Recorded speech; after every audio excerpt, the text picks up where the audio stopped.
Góðan daginn. Verið hjartalega velkomin á Janúarráðstefna Festu. Við sendum út frá Vox Club á heild á Nordica hótelinu. Festa 10 ára í ár og í tilefni þess ráðstefnan sýnd á 5 fréttamiðlum auk heimasíðu Festu og á samfélagsmiðlum Festu. Ráðstefna verður aðgengileg á miðlum Festu eftir daginn í dag. Við viljum alveg sérstaklega þakka styrktaraðilunum 5 sem gerði okkur kleift að hafa ráðstefnuna í ár opna fyrir alla og mörg 100 manns hafa skráð sig bæði hérlendis og erlendis. Við þökkum Landsbankanum, Íslandsbanka, Verði tryggingum, Landsvirkjun og sænska sendiráðan á Íslandi kærlega fyrir að styðja við að bjóða öllum ókeypis á Janúarráðstefnu Festu í ár. Festa var stofnuð fyrir 10 árum af 6 fyrirtækjum, Íslandsbanka, Landsbanka, Símanum, Össur, Rio Tinto Alcan á Íslandi og Landsvirkjun. Yfirskrift ráðstefnunnar The Great Reset eða Nýtt upphaf.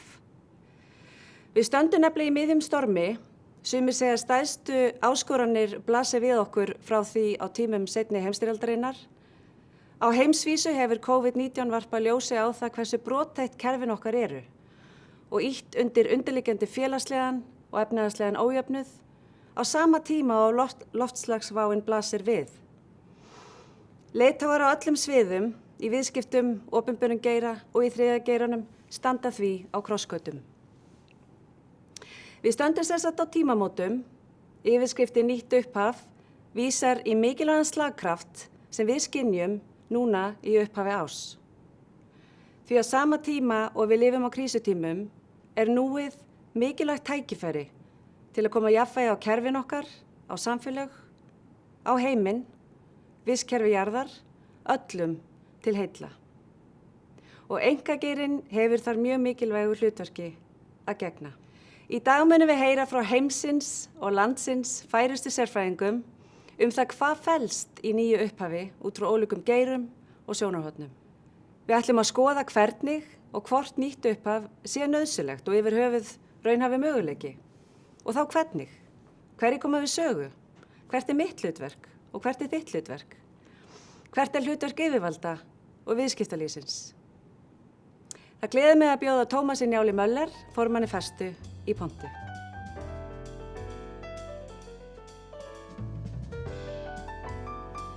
Kæru fundagestir. Yfirskrift Janúarráðstefnu Festu, Nýtt upphaf, felur í sig margþættar áskoranir og stórar spurningar. Það á vel við á þessum tímamótum, en nú eru 10 ár liðin frá stofnun Festu. Margt hefur breyst til betri vegar varðandi umfjöllun sjálfbærni og leiðir til að auka sjálfbærni í opinberum rekstri sem á einkarekstri.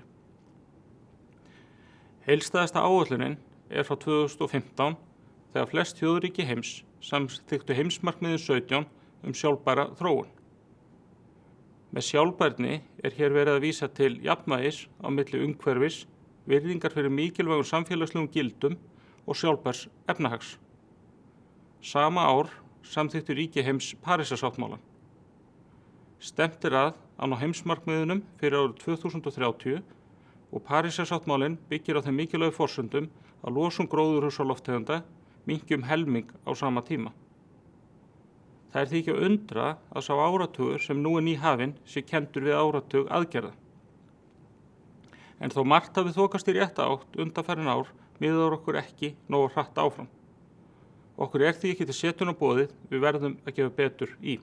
Undanfarið ár hefur títtnefndur heimsfaraldur skapað hremmingar allan heim. Hér á eftir munu heldur betur flottir einstaklingar ræða það hvernig við getum nýtt þær okkur til góðs. Við getum nefnilega að skapa nýtt upphaf til að þróa samfélag okkar og rekstur þannig hann falli að lögmálum náttúrunnar og samfélagslegum gildum sem við flest erum sammála Mig langar til að nefna 3 atriði í þessu sambandi.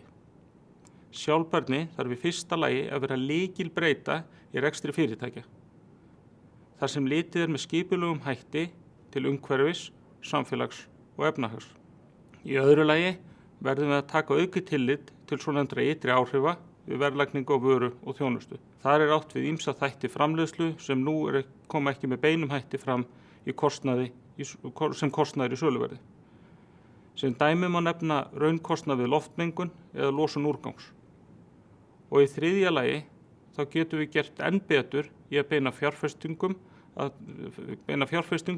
fjárfestingakostum sem standast kröfur sjálfbærni. Það liggur í raun í augum uppi að allur rekstur verður til lengdar að vera í sátt við náttúruna og þau samfélög sem starfað í. Það þarf því ávallt að vera útgangspunktur í rekstri að hann hafi ekki neikvæð áhrif á umhverfið og þau samfélög sem hann snertir. Helst eiga áhrifin að vera bætandi, þetta kallar oft á alveg nýja hugsun. Við erum til dæmis vön línulegri framleiðslu en þyrftum að færa okkur nær alfarið yfir í hringrásarhagkerfið. Það að segja að skila hráefnum sem við notum í framleiðslu aftur til endurvinnslu eða inn í hringrás náttúrunnar í stað þess að endurvinna þau einungis að hluta eða að hlaða upp á sorphögum. Því framleiðsla sem skaðar umhverfið hlýtur að framleiða gallaða vöru. Hér berum við öll ábyrgð sem stjórnendur, fjárfestar, starfsmenn, neytendur og já bara sem manneskjur. Iðnaðingin skapaði fjölda jarðarbúa vissulega stóraukna velsæld, en nú vitum við að henni fylgir líka álag á ýmis grunnkerfi náttúrunnar svo að þau ná ekki að viðhalda sér og endurnýjast. Við hljótum að vilja að rekstur, viðskiptatækifæri framtíðarinnar felist í að uppfylla þarfir okkar án þess að valda tjóni og takmarka lífsgæði komandi kynslóða. Annar hljómar í raun bara eins og Ponzi-skím. Hagfræðin segir að ein skilvirkasta leiðin til að ná fram breytingum sé rétt verðlagning. Í dag hins vegar veruleg skekkja í verðlagningu vöru og þjónustu. Við verðleggjum ekki nema að hluta til ýmsa þætti sem falla undir ytri áhrif. En þar má nefna mengun í formi gróðurhúsalofttegunda og frákast sem safnast upp eða dreifist náttúruna og veldur óbætanlegum skaða. Slíkur skaði bitnar ekki bara á náttúrulegum gæðum og lífríki, hann hefur líka áhrif á samfélög fjölda fólks. Það má nefna sem dæmi að vegna hamfarahlýnunarinnar viðbúið að yfirborð sjávar hækki eða yfir 1 meter á komandi áratugum og öld. Það kallar á víðtæk viðbrögð og mun hafa áhrif á samfélög hundruð milljóna manna. Til viðbótar við birtingu hefðbundinna fjárhagsupplýsinga nú gerðar stórauknar kröfur að fyrirtæki veiti einnig svokallar ófjárhagslegar upplýsingar. Meðal annars losun gróðurhúsalofttegunda, önnur umhverfisáhrif, aðbúnað, starfsmannamál, jafnréttismál og stjórnarhætti. Þessar kröfur eiga bara eftir að aukast. En hér má nefna að alþjóðareikningsskilaráðið vill að fyrirtækjum verði gert að meta loftslagsáhættu í rekstri sínum og birta niðurstöður í samræmi við viðurkennda alþjóðlega staðla. Mér skilst líka að það styttist í útgáfu heildstæðra staðla fyrir upplýsingagjöf umhverfismál, félagsmál og stjórnarhætti, oft stytt sem ÖFS. Það yrði risaskref í rétta átt og myndi auðvelda allan samanburð, aðhald og greininguvinnu fjárfesta og neytenda. Þá leggur alþjóðagjaldeyrissjóðurinn til að fyrirtæki greiði aukið gjald fyrir kolefnislosun sína og margir aðri leiðandaaðilar á sama máli. Í þessu sambandi áhugavert að skoða nýlega rannsókn frá Harvard-háskóla. Reikningsskil tæplega 1700 fyrirtækja voru greind og kostnaður umhverfisþátta tekin með í reikningin. Niðurstöðurnar voru mjög sláandi. Reiknaður hagnaður 15% fyrirtækja þurrkaðist út og í þriðjungi tilfella minnkaði hagnaður 25% eða meira. Nú unnið að því að taka félagslega þætti með í reikningin og verður áhugavert að sjá þá niðurstöðu. Að lokum nokkur orð mikilvæg í fjármagns í sjálfbærri þróun. Það eru sterkar vísbendingar að fyrirtæki sem byggja rekstur sinn á sjálfbærni viðmiðum og góðum stjórnarháttum skili betri rekstri, séu betur áhættustýrð og séu mun betur í stakk búin til að takast á við áföll og breytingar. Áhersla á sjálfbæra fjárfestingar hefur stórvaxið undanfarin ár. Þar skortir þó enn nokkuð upp á nægjanlegt framboð af slíku fjárfestingakostum. Tækifærin liggja meðal annars í vottuðum fjármálavörum eins og grænum skuldabréfum. Hér áreiðanleg og skilvirk upplýsingagjöf lykilatriði. Nú þegar hefur orðið talsverð þróun í slíkri upplýsingagjöf þó enn sé nokkuð langt í land. Fyrirtæki sem byggja á sjálfbæru viðskiptamódeli betur undirbúin undir breytta framtíð og því almennt áhættuminni. Þau ættu því að höfða betur til fjárfesta jafnt innlendra sem erlendra. Í þessu sambandi ágætt að hafa í huga að Sasha Beslik, einn af frummælendum hér á eftir, hefur bent okkur á að ábyrgðis á sjálfbærni í rekstri komi til með að vera ein af megin skyldum forstjóra innan fárra ára.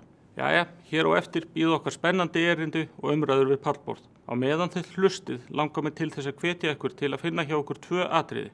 Eitthvað eitt sem þið getur gert meira af til þess að styðja við sjálfbærni og annað sem væri gott að gera minna af. Í slíkum pælingum geta örugglega falist frábærar hugmyndir fyrir viðskipti og nýsköpun. Ég vil ljúka þessum umgangi með því að vísa í einkunnarorð Festu, allt sem þú gerir hefur áhrif. Takk fyrir.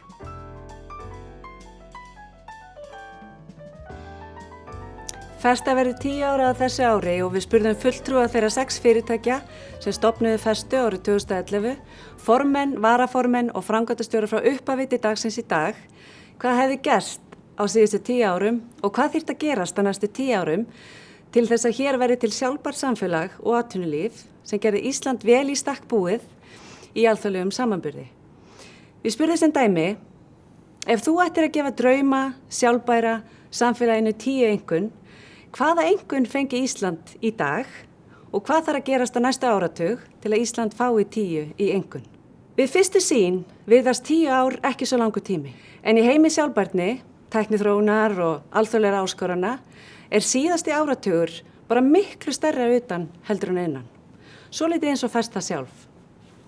Sem dæmi, þá var aðal viðfangsefni Festu fyrir 10 árum að samfara fyrirtæki, fjárfesta og almenning virði samfélagsábyrgðar og sjálfbærni í rekstri og almennt bara að fræða atvinnulífið og almenning hvað þessi hugtök fela í sér. Að útskýra til dæmis að samfélagsábyrgð fjallaði ekki bara að láta gott að sér leiða í gegnum styrki. Að samfélagsábyrgð fjallaði ekki það hvernig fyrirtæki eyða peningum, heldur hvernig þau skapa verðmæti. Og ekki bara fyrir hluthafa, heldur líka starfsfólk frá framleiðslu vöru til sölu vörunar, nærsamfélag og náttúru. Hvað var það fjármálaheiminn fyrir það bil 10 árum, þá vísa ég í einn af viðmælendum. Íslenskt fjármálaumhverfi leita á ábyrgar fjárfestingar sem einhverja bólu, erlendis. Uns fjármagnshöftum var lyft og þeir fundu þennan þrýsting erlendis frá. En núna, 10 árum síðan, öldin önnur. Það orðin viðteknari viðhorf að sjálfbærni og samfélagsábyrgð sé góðu business. Fyrirtæki sem ekki sjálfbær verða í vaxandi mæli ekki eins samkeppnishæf og hafa ekki eins gott aðgengi að fjármagni, hvort sem það fjárfestingar og styrkir eða lán á betri kjörum. Þrátt fyrir hremmingar síðasta árs var árið 2020 ár sjálfbæra fjárfestingasjóða, eins og Sasja Bestig, einn ræðumanna okkar í dag, hefur skrifað mikið um. Það að segja, í fyrra stimpluðu sjálfbæra fjárfestingar sig inn sem betri og arðbærari fjárfestingakostur en hefðbundnu sjóðir. Þetta stór og mikilvæg tíðindi. Þau þýða að þau rök að fjárfestingar í sjálfbærum kostum ber ekki sama arð og aðra fjárfestingar halda ekki vatni. En höldum áfram með niðurstöðu könnunarinnar. Við spurðum eftirfarandi spurningar. Ef þú ættir að gefa drauma sjálfbæru samfélaginu 10 einkunn, hvaða einkunn fær Ísland í dag og hvað þarf að gerast á næstu 10 árum til að það fái 10 í einkunn? Áður en ég segi ykkur hvað Ísland fær í einkunn, skulum við skoða hvernig þetta drauma sjálfbæra íslenska samfélag lítur út. Sjálfbært Ísland með 10 í einkunn orðið kolefnishlutlaust og rekstur ríkis og sveitafélaga orðin sjálfbær. Þetta var hægt að því við einföldum skriffinnsku og regluverk, héldum áfram að setja rétta hvata, sagtum líka til að búa til blómlegt atvinnulíf sem stenst alþjóðlega samkeppni og skapar gríðarlega spennandi tækifæri fyrir fólk og fyrirtæki. Grunnurinn af þessu var svo grundvallar ákvörðun að öll fjárfesting, orka, tími, peningur, hvort sem var í menntun, fyrirtækjum, nýsköpun eða aðgjörum hins opinbera, væri einungis talin skynsamleg og góð ef hún stuðlaði að sjálfbærni og sjálfbærum lausnum við ósjálfbærum áskorunum, rekstri, framleiðslu eða lifnaðarháttum. Á sjálfbæru Íslandi með 10 einkunn landspúls, einn loftslagsmælir fyrir all landið sem allir geta fylgst með á netinu. Landspúlsinn býður upp á heildarmynd af stöðu mála í skýrum tölum og myndum, skipt upp eftir landshlutum, hverfum, stærð fyrirtækja og gerð reksturs. Þetta þýðir að okkur tókst að búa til aðgengilegt kerfi og skemmtilegt samanburðarhæfa mælikvarða til að mæla áhrif athafna okkar á land, loft og sjó, sem allir hlutaðendur skilja og sjá haginn í að taka þátt í. Þetta vekur athygli erlendis og veitir íslenskum fjárfestingakostum og markaðsvörum byr undir báða vængi. Sjálfbært Ísland með 10 einkunn eftir sirka áratug hefur færst úr línulegu yfir í hringrásarhagkerfi sem þýðir að við framleiðum ekkert, við kaupum ekkert, bjóðum ekki upp á neina lausnir eða þjónustu sem ekki er hægt að endurnýta, endurvinna eða verður aftur að náttúru. Á þessari vegferð eru til mörg ný sóknarfæri, fyrirtæki og störf. Á sjálfbæru Íslandi með 10 einkunn höfum við skýra framtíðarsýn sjálfbærni sem breið samstaða er Við tökum ákvarðanir til langstíma með ígrundum hvaða áhrif stórar ákvarðanir hafa á komandi kynslóðir og náttúru. Það leikur engin vafi á því hvert við stefnum, öll sem eitt. Þröngir sérhagsmunir snúast á sveif með langtíma sjálfbærum hagsmunum heildarinnar. Á sjálfbæru Íslandi með 10 einkunn er í atvinnulífinu jafnvægi á milli karla og kvenna í hverskis ákvörðunum, nýsköpun og þátttöku. Við fögnum fjölbreytileikanum í stjórnum og framkvæmd og við sjáum sóknarfærin í því að skapa fjölbreytt tækifæri fyrir alls konar fólk. Og hvað fær þá Ísland í einkunn á skalanum 1 til 10? Ísland í dag fær 5,5 í einkunn. Við rétt náum. Samkvæmt svörunum erum við eftirbátar og hugsanlega færast aftur úr í örari þróun meðal þjóða sem við berum okkur saman við. Nema að við grípum til eftirfarandi 3 lykla. Yfirvöld, opinberir aðilar, hafi hugrekki til að standa með framtíðarkynslóðum í stað fortíðarhópa. Stika leiðina á skilmerkilegan og hvetjandi hátt svo að fyrirtæki og einstaklingar rati leiðina með kapp í kinnum. Við eigum að segja nei við starfsemi sem stuðlar ekki að sjálfbærni og hringrásarhagkerfi, hvort sem átt við opinbera stofnanir, útboð eða stjórnsýslu, fyrirtækjarekstur og nýsköpun, fjárfestingar eða menntun. Lykill 2. Stjórnir, stjórnendur, eigendur, leiðtogar fyrirtækja hafi bæði þekkingu og skýra sýn þegar kemur að sjálfbærni og rekstri og hugrekki til að taka ákvarðanir í þeim anda. Og 3. og síðasti lykillinn, hugarfarsbreyting. Þetta á við okkur öll. Við þurfum öll að líta í eigin barm á reynslu okkar, neyslu, fjárfestingar, hvað við tölum upp og hvað við tölum niður, á kaffistofum, í útilögum eða í eigin huga. Og við þurfum sérstaklega hjá yfirvöldum, hagsmunasamtökum, fjárfestum og fyrirtækjum að tileinka okkur lengri tíma hugsun út frá náttúru, fólki og góðum stjórnarháttum. Góðu gestir, í dag ætlum við að rýna í hvað felst í nýju upphafi. Hvernig það útleggst á íslenskt atvinnulíf, samfélag, fjárfestingar og pólitík. Nú blasir við okkur einstakt tækifæri til að breyta kerfum okkur á viðmiðum til betri vegar og framtíða sjálfbærni. En það er ekki gefið að við grípum þetta tækifæri. Tómas Möller formaði Festu. Hvað þarf til að við grípum þetta tækifæri? Viljum við að höfum við sjálfbæra framtíðarsýn fyrir Ísland? Og vitum við yfir höfuð hvað í verkefninu felst? Já, takk fyrir hund. Þetta er engar smá spurningar og ég vildi hefði skotelt svar. En svörum koma nú kannski að einhverju leyti og talsverðu leyti fram í könnunum sem varst að rekja hérna áðan. Og en þetta ég held að við þurfum að nálgast þetta þannig að þetta er miklu stærra og flóknara mál heldur en við tekist á við áður. Og við þurfum öll okkar leið að halda. Hvort sem er hið opinbera, einkageirinn, aðalega vinnumarkaðarins, hagsmunasamtök, skólar, fjárfestar. Við þurfum öll að leggjast á árarnar og hafa kannski líka í huga að svona stefnumótun fyrir heilt samfélag er ekkert smá verkefni.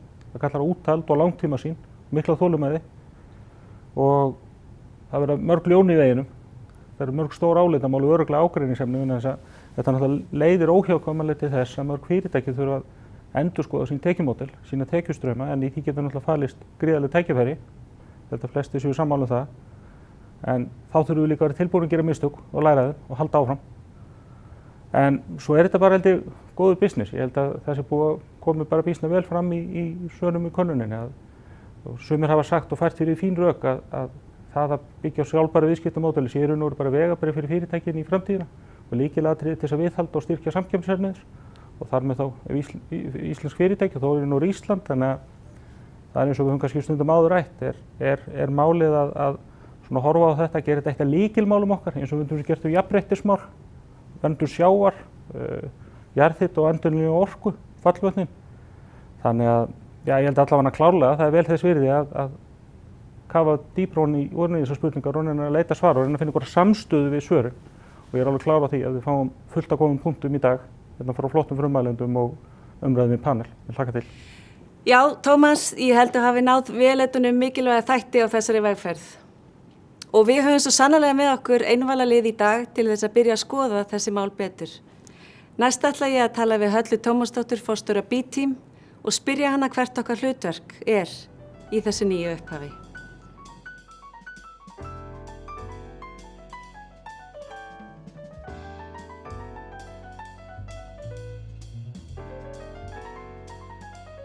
Það er mér sérstök ánægja að kynna Hallu Tómasdóttir. Velkomin til okkar Halla og takk fyrir að vera með okkur í dag. Ég geti náttúrulega tekið kortir bara í að tala um hvað Halla hefur gert í gegnum ævina. Og ég ætla að nefna bara nokkuð dæmi eins og hún er einn af stofnendum Auðar Kapital, Háskólans í Reykjavík og Auðar í krafti kvenna. Hún er líka fyrrverandi forsetaframbjóðandi, hefur unnið sér stjórnandi fyrir Pepsi alþjóðlega og verið framkvæmdastjóri Viðskiptaráðs Íslands. Vertu velkomin til okkar. Takk fyrir. Núna er Halla forstjóri B-Team og þú hefur sagt, Halla, og nú kvota ég þig, allt sem þú ert og allt sem þú hefur gert kristallast í B-Team. Hvað er B-Team? Já, ég hef alla tíð verið þeirra skoðunar að fólk og fyrirtæki eigi að vera hreyfiafl til góðs. Og við eigum að nota þennan kraft sem í okkur býr til að láta gott á okkur leiða. Gera gagn og láta gott á okkur leiða.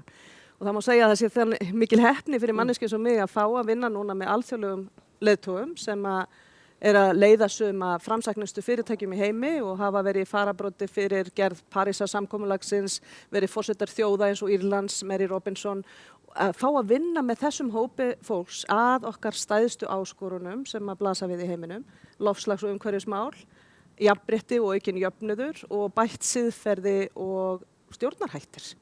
Svona svo við tökum stóru myndina og þetta eru náttúrulega þessar áskoranir allar til viðbótar við svona áskoranir sem lýðræðið stendur frammi fyrir allan heimum þessa myndir og nokkuð langt skeið. Þetta eru svona stóru verkefni sem við erum að beita okkur fyrir á alþjóðasviðinu.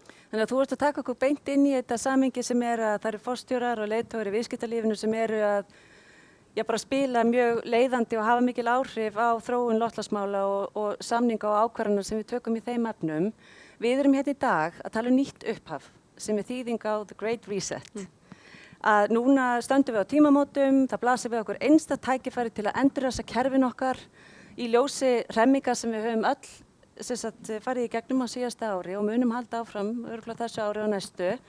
Mér langar svo að spyrja þig, hvað þýðir nýtt upphaf fyrir Ísland og hvar liggja kannski möguleikar fyrirtækja á Íslandi, sem eru jú flest lítil og meðalstór, í þessu svona, bara óvissu tímabili og nýja upphafi. Hvar væru okkar svona sóknarfæri? Já, ég held að Ísland stendur betur en flestar þjóðir hvað varðar að nýta það tækifæri sem er framundan í þeirri miklu umbreytingu sem er eiga sér stað. Sumir myndu kalla þetta 4. iðnbyltinguna, við kallum þetta stundum 5. iðnbyltinguna eða samfélagsbyltinguna vegna þess að það er alveg ljóst. Búið að vera það lengi, B-Team var búið til fyrir 7 árum. Síðustu 2 ár hefur verið að eiga sér stað mjög svona virkvakning í ábyrgð fyrirtækja. En ég myndi segja árið 2020 markar algjör tímamót í sögu heimsins að við getum ekki haldið áfram að stunda viðskipti eins og við höfum verið að gera eða reka hagkerfið eins og við höfum verið að gera. Og mér langar fyrst bara að tala um 3 svona stórar breytur sem þurfa að eiga sér stað og svo tala um hvernig við á Íslandi getum nýtt okkur þetta. Í fyrsta lagi þá verðum við að skilja skammtíma hugsununa eftir. Áskorunina sem við stöndum frammi fyrir eru svo stórar og þær eru til langs tíma. Hvað er skammtíma hugsun? Já, skammtíma hugsun er til dæmis ársfjórðungsuppgjör og horfa bara á fjárhagslega mælikvarða. Þá ertu ekki að horfa á þá staðreynd að við erum kannski að taka út fjárhagslegan hagnað í okkar líftíma eða jafnvel á okkar ársfjórðungi á kostnað þess hvaða áskoranir blasa við börnunum okkar. Og það þarf að breyta þessu og það má segja kannski að fjármagn það var að fara inn á markaðinn og kannski fjárfesta í hlutabréfum til 8 ára meðaltali bara fyrir kannski 10 árum síðan. Núna erum við að tala um að vegna tækni og vegna breyttrar hegðunar að þá er fjármagnin svo ofboðslega kvikt og það er að fara inn og út af markaði með svo ofboðslega mikla skammtíma áherslur. Þetta þarf að breytast. Og svo þurfa mælikvarðarnir að breytast. Við verðum að fara að axla þá ábyrgð að hvernig við stundum viðskipti og hvernig við rekum hagkerfið hefur áhrif á vistkerfið, umhverfið, loftslagsmálin, samfélagssáttina, traustið sem ríkir í heiminum sem er núna þessa mundir afskaplega lágt. Þannig að það þarf nýja mælikvarða og svo kannski síðast en ekki síst það þarf bara viðhorfsbreytingu. Það þarf uppfærslu á viðhorfunum sem að einkenna hvernig við hugsum hlutverk fyrirtækja. Hlutverk fyrirtækja getur ekki bara verið að hámarka arð til hluthafa. Það verður að vera að hámarka virði fyrir alla sem að hafa hag af þessu fyrirtæki og þar samfélagið og umhverfið aldrei undanskilið. En þetta nefnilega rosalega mikilvægur punktur sem þetta segja og við tölum það verður að fara að breytast og það verður að fara að breytast en fyrir þá sem eru bara fullir efasemdar, þú veist, þetta frábær hugsjón, meiri að mynda heiminum. Muni þetta skila okkur einhverjum arði, þú veist, erum við ekki bara að fara í einhverja lága innkomi í framtíðinni eða kostar að menga, það í alvörunni satt að muni kosta að menga? En það engin spurning að við erum komin langt umfram það sem að náttúran styður við í því hvernig við stundum viðskiptum allan heim.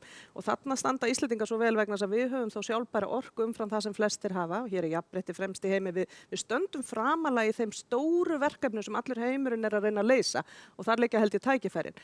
Arður í þessu? Já. Ég ætla að nefna bara nokkur dæmi frá B-fyrirtækjum sem að ég að vinna með núna. Kannski fyrsta dæmið Unilever, eitt stærsta neytendavörufyrirtæki í heimi. Það eru 10 ár síðan að nýr forstjóri tekur þar við, 100 ára gamlu fyrirtæki, Pól Pólmann heitir hann og hann stjórnarformaður okkar teymis í B-team og hann segir bara ég ætla að láta þetta fyrirtæki vera til í 100 ári viðbót og hann einsetur sér að setja sjálfbærni, kjarna sjálfbærni inn í alla stefnu fyrirtækisins, alla sköpun, alla markasetningu, alla stefnumótun.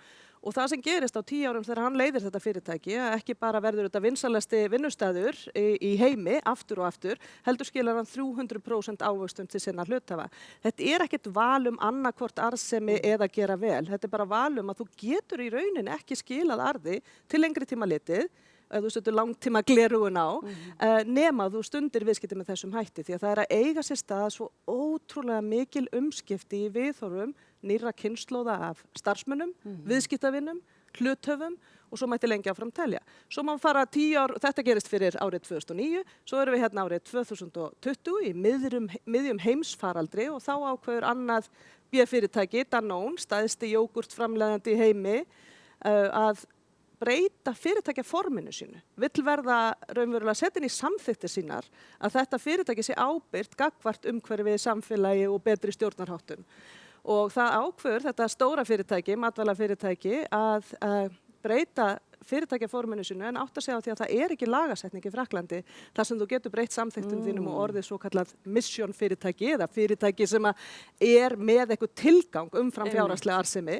Þannig að þá fer forstjóri þess fyrirtækis og berst fyrir lagabreytingu, hún fer hratt í gegn og fyrirtæki fer inn á hluthafafund og fær stuðning 99% af sínum hluthöfum við að breyta fyrirtækjaforminu í þessa átt.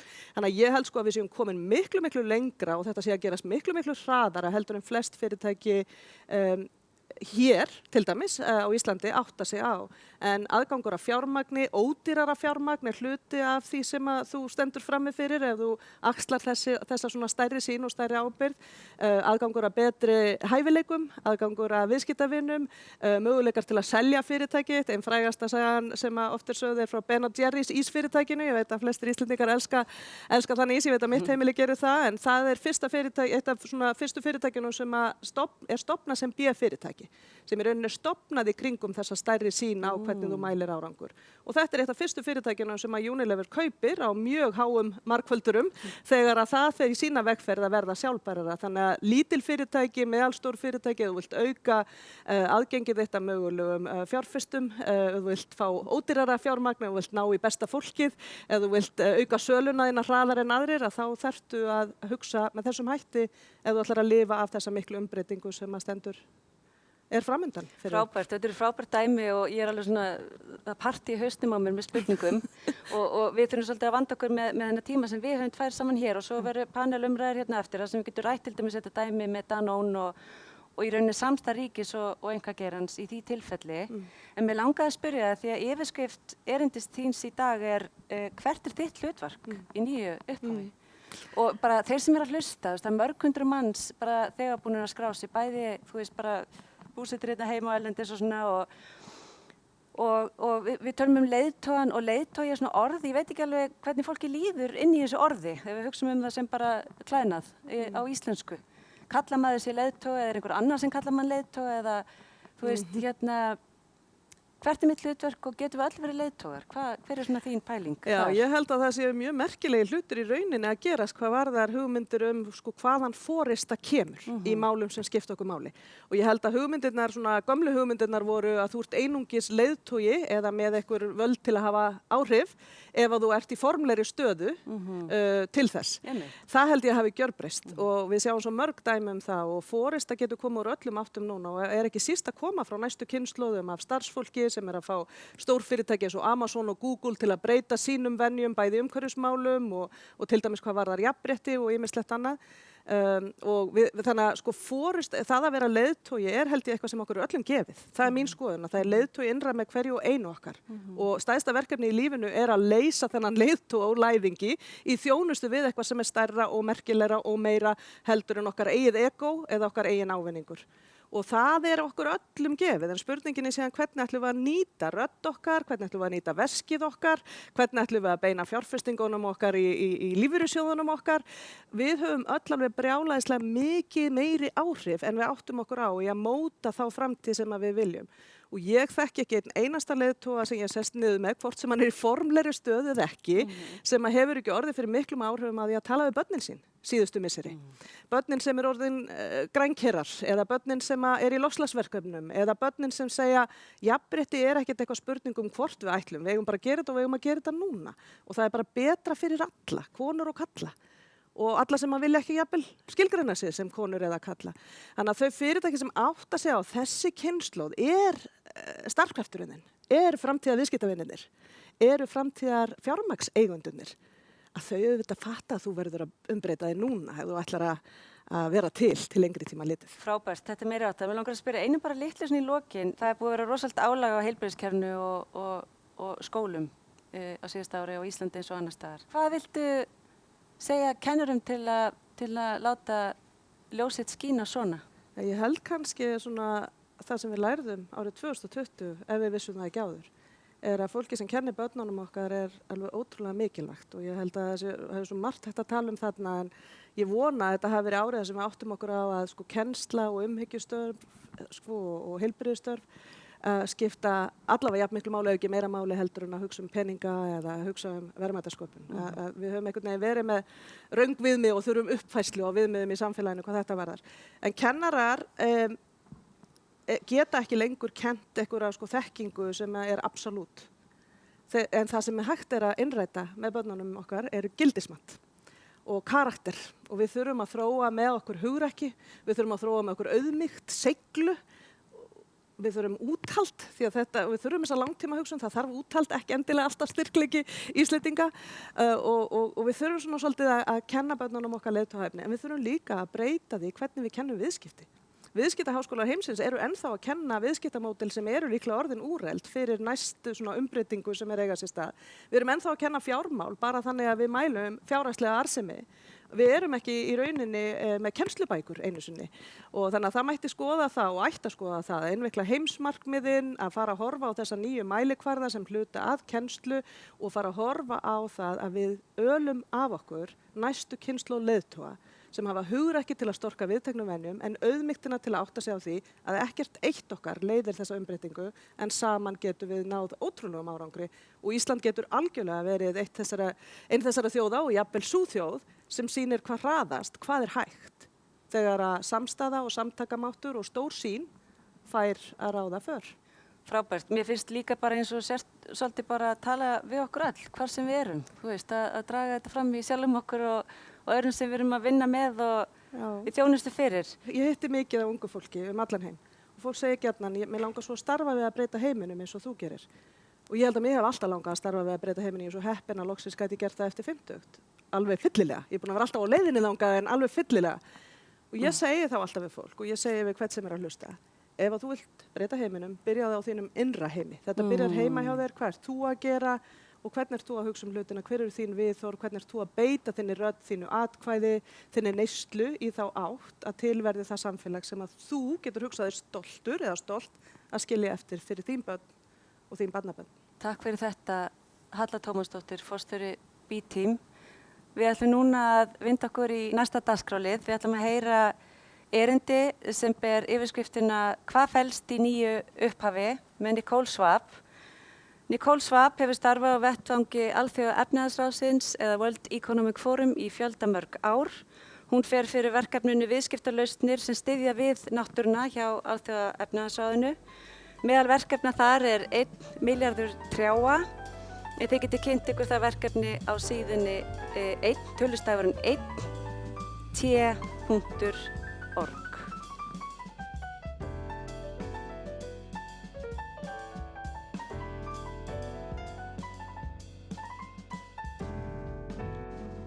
Hello, I'm delighted to speak with you today about how we can unleash a nature-positive future. The world is at a crossroads. Already before the COVID pandemic, we knew that we were on a course that is not sustainable. With the climate crisis that is looming and already having consequences that many of us can feel, and also with the increasing risks from the degradation of ecosystems and the loss of biodiversity. Every year, the World Economic Forum publishes an annual risks report, which captures the perception of business and economic leaders on the global risks landscape. And in January 2020, for the first time, the 5 top risks for the economy and society had to do with the environment: extreme weather, failure of climate action, biodiversity loss, and ecosystems collapse. Similarly, there have been a number of other reports that were published over the past couple of years looking at the state of our environment and pointing to a state of severe crisis. I'm just going to cite a few figures. We've already lost 2/3 of the population of mammals, birds, amphibians, reptiles, and fish only in the last 50 years. 1 million species are at risk of extinction. And another statistics which I find very telling is that if you weigh all the mammals on Earth, 96% are humans and are livestock, are cows, are pigs, and only 4% are wild animals. And this just gives us an indication of our footprint on the planet. The last thing I will say regarding this analysis is that many of the drivers of this environmental destruction are also contributing to the emergence of zoonotic diseases that are transmitted mostly by wild animals. And this has become increasingly important in a context where we are suffering from the devastating impact of the COVID-19 pandemic. So what does this mean for business? Why is this relevant? We've estimated what is actually the risk for businesses of this nature loss. And our report series called the New Nature Economy Report Series, the first report in the series, estimated that $44 trillion of economic value generation, which corresponds to half of the world's GDP, is dependent on nature and the ecosystem services that the nature provides. And therefore, if we lose the capacity of nature to provide these services, all of this value generation from business, all these businesses are at risk. We are depleting our natural capital at an alarming rate, to use economic terminology. But we're not taking this into consideration in the way we think about our economy. And that's a huge blind spot, which we can no longer ignore. So are we doomed? And I would say we're not doomed. We have a huge opportunity. This is a wake-up call, but this is a moment where we need to change our thinking and we need to change our actions. And it's in this context that the World Economic Forum has been calling for a great reset in our thinking, a great reset in what we value and how we value it, in our relationship with the planet, and in how we structure our economies and our societies. There are many dimensions to the Great Reset, but what I want to talk about is the fundamental need to transition to nature-positive societies. So we talk a lot about net zero, which is equally fundamental, meaning transitioning to a state where we are no longer emitting greenhouse gases into the atmosphere that are causing global warming. But we don't just need net zero. economies. We need net zero, nature positive economies, which means that instead of depleting nature and depleting our natural capital, all our activities would be regenerative, would replenish this capital, would restore nature for ourselves and for future generations. And the good news is that this is not just necessary and urgent, but this pathway will actually generate new economic value and new jobs. And it is the only pathway that will put us on a sustainable course for the long term. So what does that mean practically? We've looked at the sectors that have the biggest impact on nature loss. And those three, we grouped them into what we call three systems. So the first one has to do with food and with the way we use our land and our oceans. And that, of course, has a huge impact on ecosystems, deforestation, the loss of arable land and topsoil. And so this food, land, and ocean use is really absolutely fundamental how we think about that. A second system is about infrastructure. It's about our cities, how we build our cities in the future. And the third is, of course, has to do with energy, but also with extractives and mining and these activities, which also have a great impact on nature. So we've identified 15 transitions to make these systems nature positive. So what would that look like if we shifted from the current state across all of these industries in these different systems to a nature positive economy? And we've estimated that this shift would generate $10 trillion of economic value and create 395 million jobs. So it's actually a huge opportunity. We're no longer in an either or scenario where the environment is the domain of environmentalists, it's an afterthought. There is now only one integrated pathway where taking care of nature and natural capital becomes the centerpiece of everything that we do and becomes the centerpiece of value generation for future societies. So this is the realm of the Great Reset. This is about ecopreneurship, an entrepreneurship that is at the service of nature and at the service of a regenerative and restorative economy. Let me give you a few examples. So what we mean by that in those systems is, for example, regenerative agriculture, planet-compatible diets, shift in diets, which is being talked about a lot, circular economies, reducing waste, resource efficiency, transparent and regenerative supply chains, renewable energy, of course, but also taking into account the impact on nature of this transition towards renewable energies.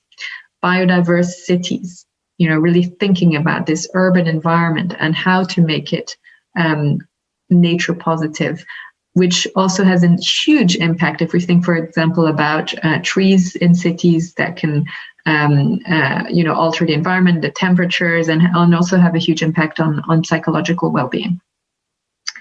And finally, the last transition that I want to talk about a little bit more is the protection and restoration of our ecosystems. So 50 countries have already made a commitment to call for the protection of at least 30% of our planet by 2030. This covers, of course, the oceans, where there's ample evidence that marine protected areas actually benefit the surrounding fisheries by being again, a stock of natural capital or a fish that can then spill over and replenish and benefit the activities of the fisheries around them. So marine protected areas is a core part of this. And on land, there's other examples, notable examples. If we think about Pakistan, for example, has taken a leadership role in showing that you can create jobs in a COVID recovery context by expanding the network of protected areas on land by employing people to plant trees to restore degraded forests. So we have some very concrete examples, and I'm going to end with an appeal. So at the World Economic Forum, we have also launched a platform called the Trillion Trees Platform, which exists to support the global movement to protect, restore, and grow 1 trillion trees over the next decade, which is what we need as part of this global effort to restore nature. And we are calling upon commitments from leaders, from business, but across all stakeholders of society to join and raise the ambition for a nature positive world by specifically focusing on forests as one of the ecosystems that is fundamental for climate regulation, for water capture, for topsoil, for shade, for livelihoods in so many different ways. And so we're calling for a specific appeal on that within this much broader context of the Great Reset and all the actions that need to be taken. And we're supporting the restoration generation of ecopreneurs who are ready to create these new business models that restore nature and to inspire us all. So I hope you will all think about your actions and activities and the value chains that you are involved in and how to transition those to a nature positive society. This is a change that we need now, and the only thing we need is the courage to take action. Thank you.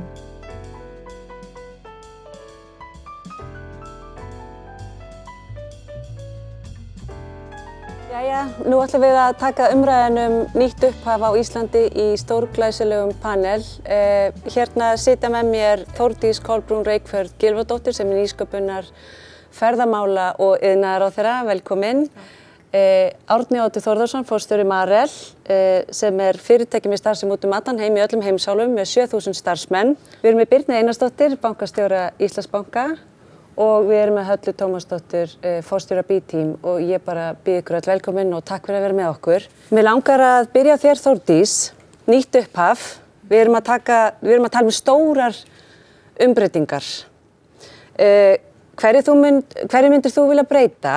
Og kannski aðeins í viðbót við þetta. Hver svona helsti lærdómurinn sem þú hefur dregið af heimsfaraldrinum þegar kemur að opinberu rekstri eins og til dæmis í heilbrigðisþjónustu og menntakerfi, vegna þess að allt þetta partur af sama vistkerfinu og þessum hugmyndum um nýtt upphaf? Já, þetta náttúrulega mjög stórar spurningar, sko. Ef maður tekur aðeins svona þennan opinbera vinkil og svona bara hvað það þýðir einhvern veginn að reka samfélag, að þá finnst mér heimsfaraldurinn auðvitað hafa sýnt bara hversu virði það að búa í sterku samfélagi og hvað það sem gerir einhverja heild að samfélagi. Og það hefur auðvitað áhrif að við hér í öllum samanburði, og við finnum það held ég á eigin skinni, búum auðvitað í ansi sterku landi með sterka innviði og svona sterk kerfi sem eru opin öllum, óháð því hvaðan þú kemur og hvað þú átt. Og mér hefur fundist það, sko, í raun, ef heimsfaraldurinn hefur sýnt okkur eitthvað, þá það kannski bara hversu virði það Og ég hef lengi, og stundum þegar ég hugsa tilbaka, ég hugsa að ég hef farið í pólitík bara þegar ég var 19, sko, af því að ég upplifi Ísland sem land tækifærina. Og ég áttum alveg á því að það ekki allir sem hafa nákvæmlega sömu tækifæri og það klárlega verk að vinna. Þannig verður alltaf, það partur af því að vera til, sko. En í öllum samanburð þá finnum maður einhvern veginn að það eru ýmis önnur lönd, maður tekur bara Bandaríki sem dæmi, sem einhvern veginn það hefur verið sagt við okkur svo lengi að sé land tækifærina. Ég segi bara, heyrðu, í samanburði við Ísland Ísland land tækifærina. Og þú getur ekki náð því besta fram úr öllum og haft tjörnina, sko, eins marga fiska í einu þú getur, án þess að þú sért með aðgengi einhvern veginn að þessum kerfum. Þannig að mér hefur fundist heimsfaraldurinn svona svolítið hafa kannski minnt okkur á það, en líka hvers virði það að vera með sterk og framúrskarandi fyrirtæki og hvað atvinnulífið og hið opinbera ætti að vinna meira saman, kannski en það gerir. Og sko, maður ekkert að velja lið þegar maður segir bara þetta samstarf til dæmis á sviði heilbrigðismála, á sviði nýsköpunar fyrirtækja, frumkvöðla í gegnum heimsfaraldurinn kannski bara dæmi að sýnir okkur bara hvað við getum gert og hvers megnum við erum. Og ég hef verið upptekin af því allt þetta kjörtímabil og mér finnst heimsfaraldurinn hafa sýnt okkur það kannski enn frekar að ef maður horfir á eitthvað skona reset bara hjá hinu opinbera þá segir ríkissjóður þarf reset. Hvernig ætlum við að reka þessi stóru kerfi sem að við erum öll sammála að þurfa að vera til staðar og stór partur af því að við séum svona velferðarríki sem við erum.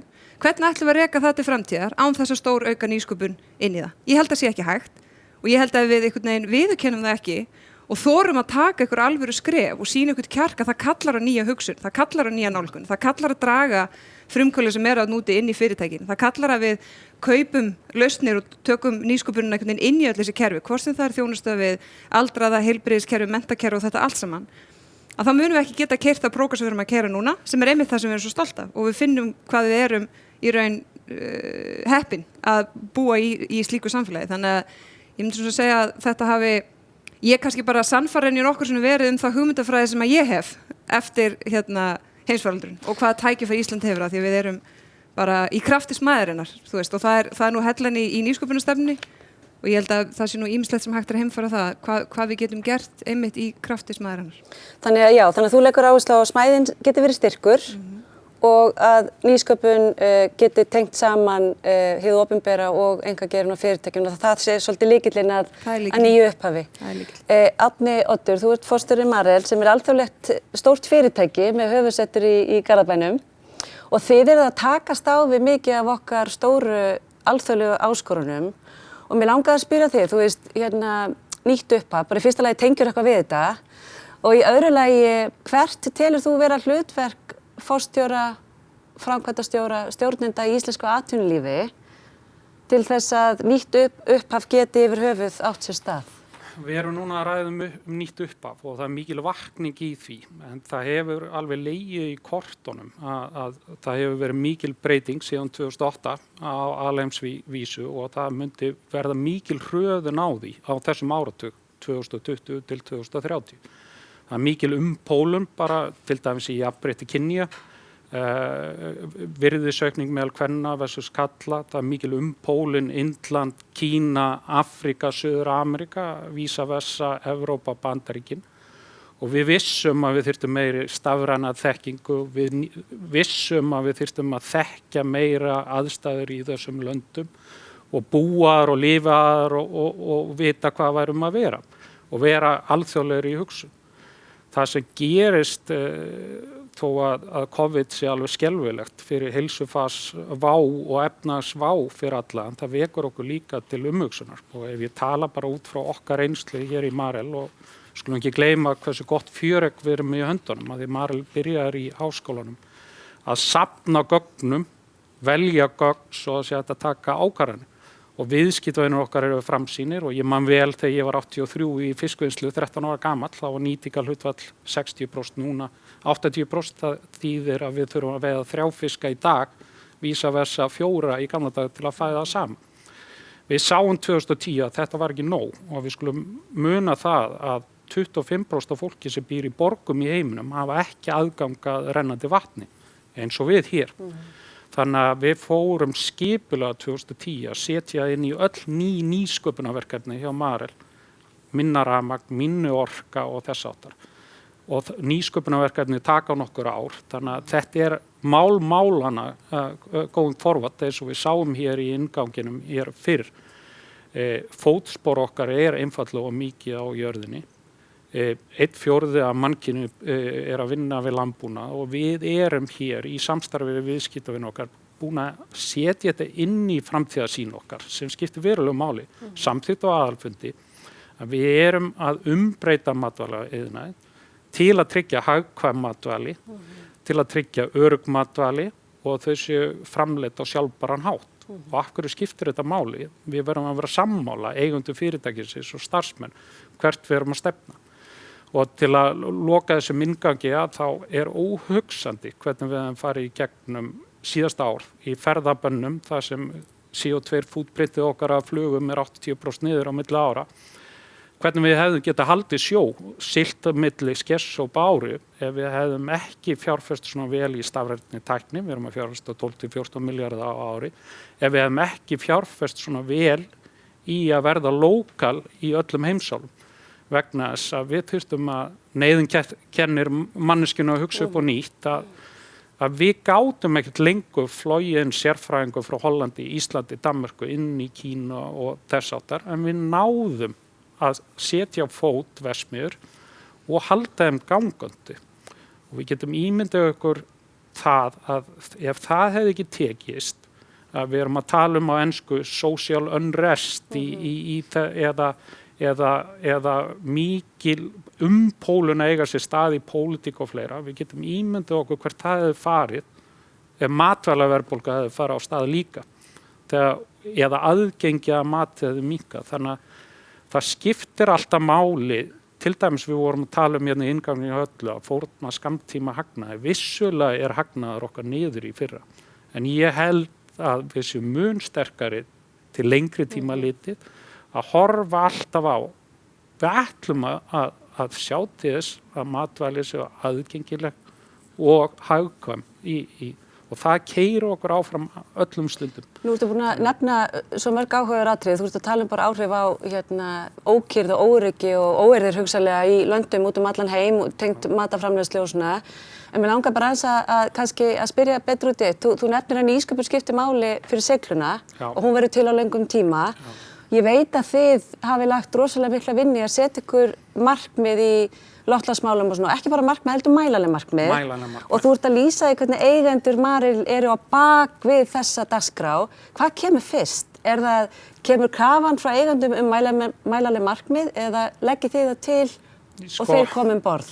Marel á Íslandi, við erum alltaf samsetta 35 fyrirtækjum út allan heim. Marel á Íslandi verður til í kringum þessi markmið, þannig að við erum í smá lúxus stöðu með það, að það var að auka nýtingarhlutfalli, en svo byggjum við á það. Það sjálfbærni, minna vatn, minna rafmagn og fleira. Og viðskiptavinir okkar mjög umhuga það líka. En við erum skráð á markað og við teljum rétt að láta þetta hjartað inn í stefnun okkar. Og þeir sem ekki fylgjandi þessu geta annarkvort reynt að hafa áhrif á okkur sem nú enginn hefur reynt að, eða einfaldlega selt hlutabréfin. Hann ekki sammála því að við ætlum í þetta langtíma ferðalag. Og aftur að nýsköpun. Það þýðir ekkert að ætla að gefa í nýsköpun 1 árið og draga úr því næsta ár og fleira. Við erum að fjárfesta 6% okkar veltu okkar í einasta ári.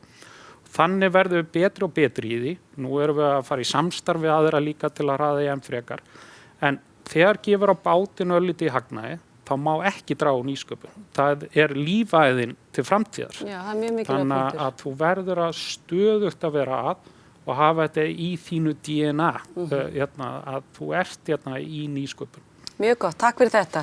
Birna, nú ert þú bankastjóri Íslandsbanka og þú náttúrulega ert mjög reynslu mikill leiðtogi stjórnandi í íslensku atvinnulífi og ég kannski nefna að bæði Árni og Birna eru hluti af Nordic CEOs sem svona samráðsvettvangur fórstjóra á Norðurlöndunum sem eru svona að keyra þá á bara metnað og markmið að Norðurlöndum verði sjálfbærust svæða í heiminum sem frábært markmið og undirstrikar aftur þetta hlutverk fyrirtækja og ég var búin að hugsa spurningu fyrir þig sem svona hvernig finnst þér að fjármálastofnanir eigi að takast á í nýtt upphaf en svo bara situr hérna fyrir frammi og mér langar meira að spyrja þig ef að þú mættir fara í vinnuna á morgun og byrja bara alveg á clean slate að gera hvað sem þú vilt og það allt hægt, það bara eitthvað svona töfradagur á morgun, þú veist, milli klukkan 9 og 12.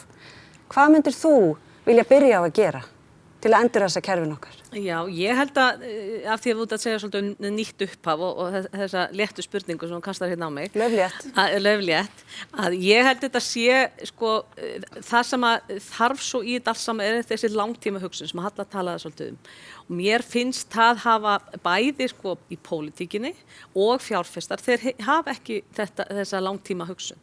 Og við verðum að taka hann upp, bæði pólitíkin og fjárfestar.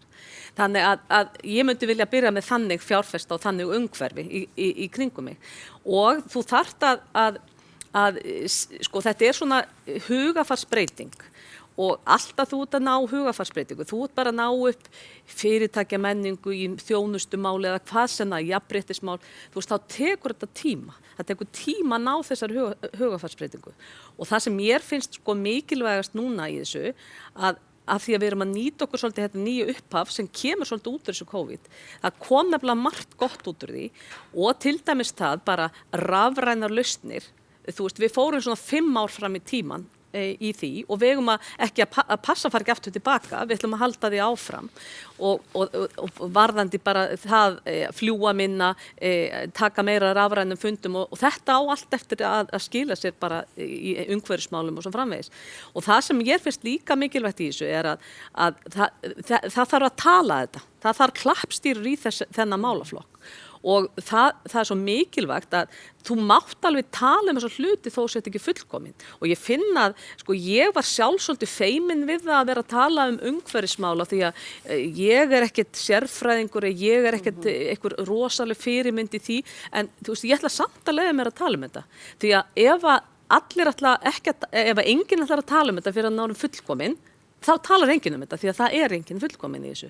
Þannig að mér finnst þetta rosalega mikilvægur punktur og þetta myndi ég allt hafa í þessum nýja banka sem þú ert að segja mér að stofna. Ég ætla að mæta. Já, en það sem að fjármálastofnanir geta svo mikið gert í þessu af því að þær eru svo mikilvægt hreyfiafl. Það er svo mikilvægt hreyfiafl í því hvernig samfélagið getur verið, varðandi sínar fjárfestingar og lánveitingar.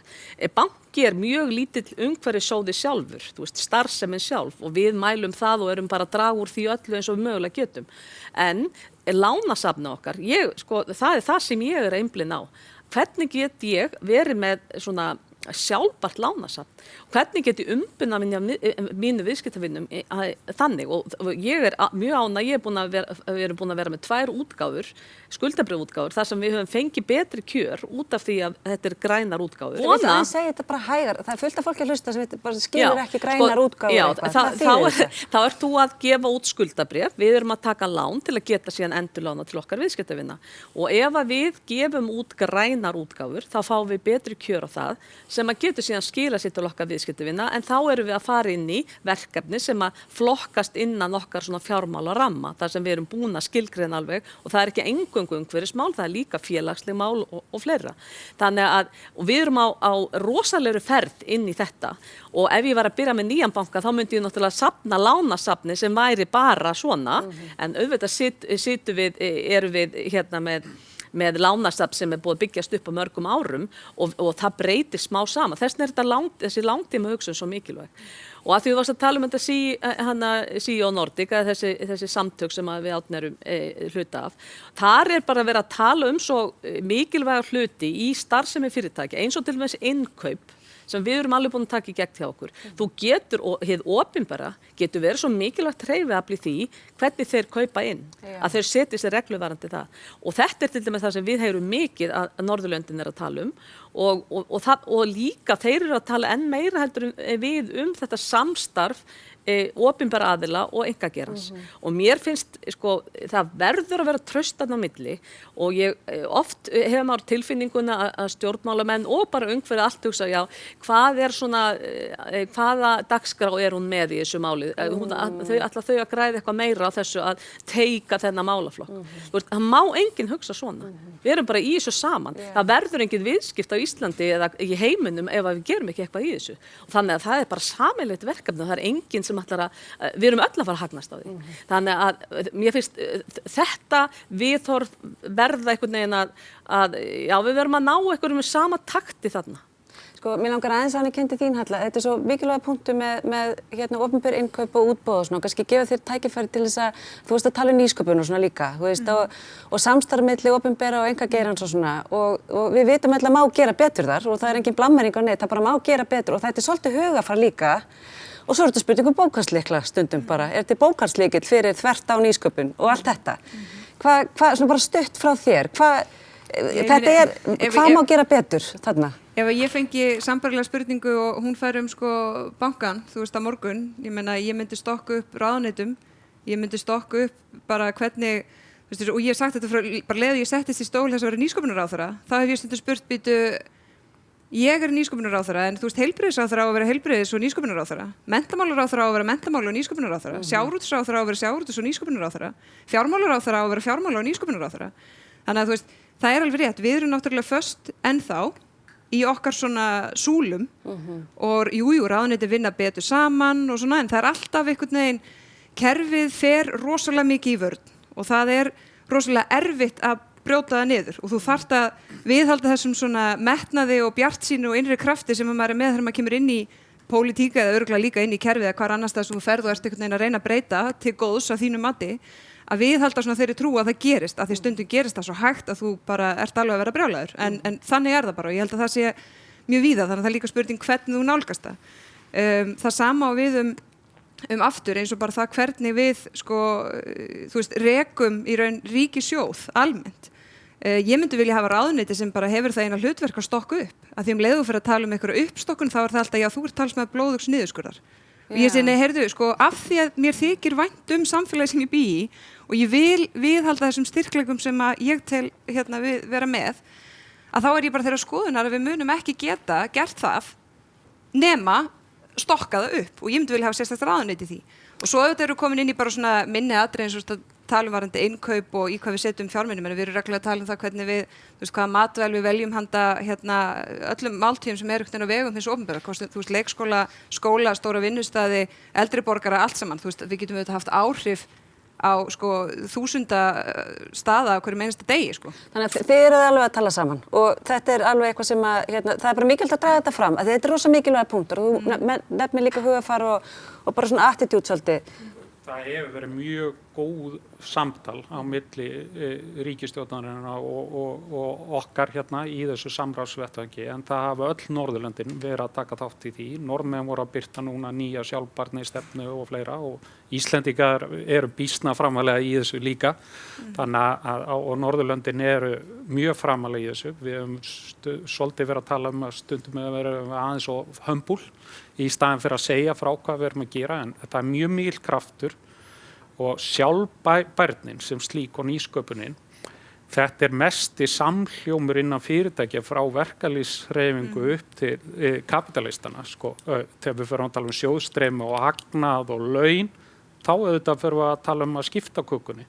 En hér erum við að tala hvernig getum við stækka kökuna án þess að valda skaða á umhverfið. Þannig að það mikill samhljómur.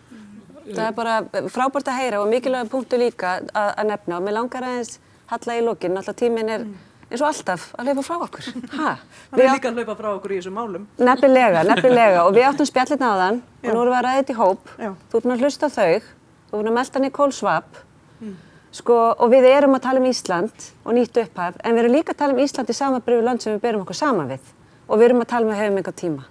Hvað viltu segja okkur á lokum? Hvað þurfum við bara segðu okkur það bara. Hvað þurfum við að leggja áherslu? Það af mörgu að taka og ég mjög stolt af þeim og þeirri sín sem hér var máluð. Fólk tilbúið til að fara í nýtt upphaf og B-team leiðtogar hafa verið að koma að þessu af einni af okkar leiðtogum sem koma að því að setja þennan norræna samráðsvettvang í gang sem forsætisráðherrar og lykilforstjórar í öllum Norðurlöndunum að vinna saman. Við erum að gera sambærilega hluti í Ástralíu og Suður-Ameríku og Asíu og víðar.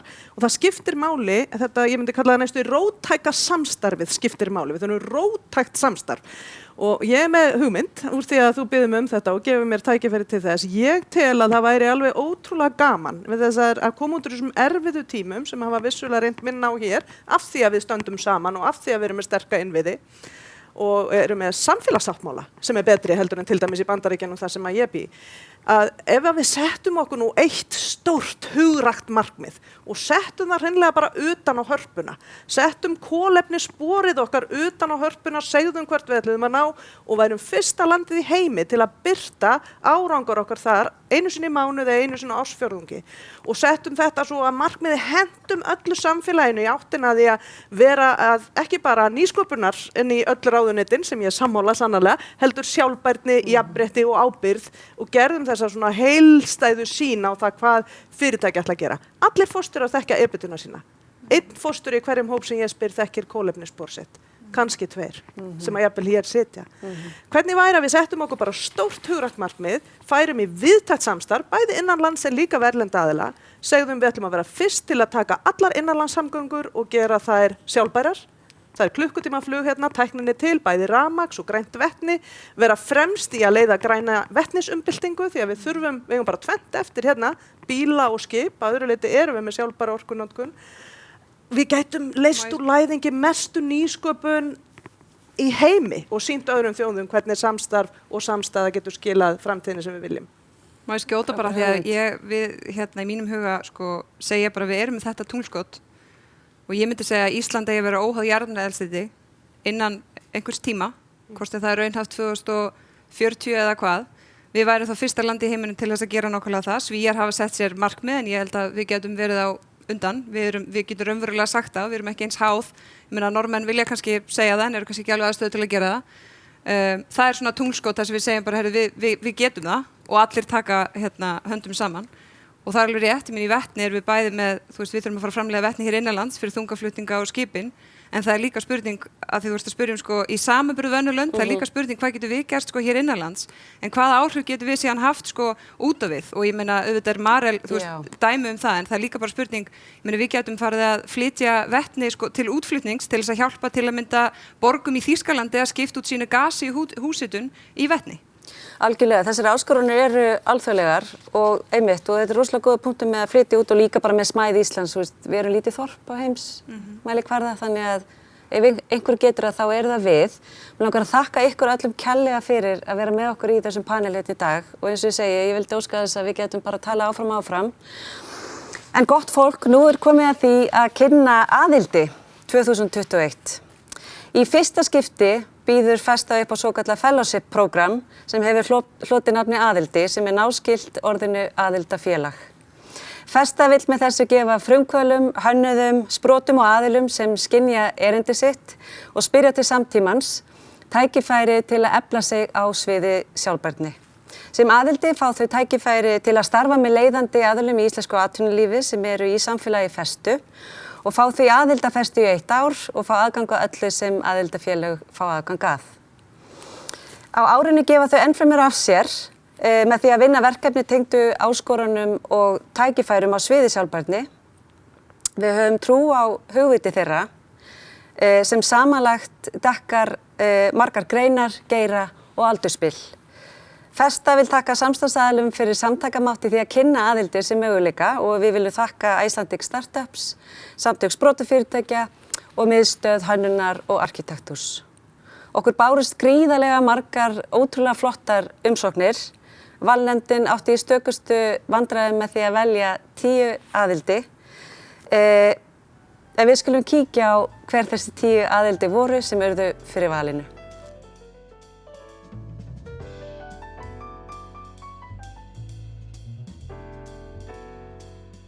Sæl, ég heiti Karolína Stefánsdóttir og ég heiti Katrín Helena Jónsdóttir og við komum hingað fyrir hönd umhverfisnefndar Listaháskóla Íslands. Aðildi fyrir Listaháskóla Íslands skiptir okkur sköpum að því að við viljum auka þverfaglegt samtal, ekki bara innan lista- og menningarstofnana eða listageirans eins og Háskóli Íslands heldur viljum við stækka kúlun okkar, efla okkur til þess að verða sjálfbærari stofnun og auka samfélagslega ábyrgð og sjálfbærni í kennslu og kennsluháttum. Ég heiti Kristján Gæði Börges og ég sótt að fá að vera með í aðildahópnum vegna þess að þar kynnist maður ekki bara þeim fyrirtækjum á Íslandi sem hafa mestan áhuga á að hafa góð samfélagsáhrif, heldur líka þeim einstaklingum innan fyrirtækjana sem ætla að leggja sitt af mörkum. Núna er áratugur aðgerða í loftslagsmálunum. Við þurfum öll að vinna saman. Krafturinn í einkaframtakinu verður að nýtast til þess að við náum árangri. Og í því eru líka ótrúlega tækifæri fyrir okkur öll. Mér langar svolítið að taka þátt í umræðinu það með okkar bestu fyrirtækjum og klárasta fólkinu á Íslandi. Ég heiti Ragnar Sara Jónsdóttir og ég stofnandi Fólk Reykjavík. Fólk hönnunarfyrirtæki sem vinnur að vöruþróun, hönnun og framleiðslu og sölu á íslenskum hönnunarvörum. Við leggjum mikla áherslu og höfum frá upphafi lagt áherslu á sjálfbærni og hringrás í okkar verkefni og það að byggja upp þekkingu á þessu sviði.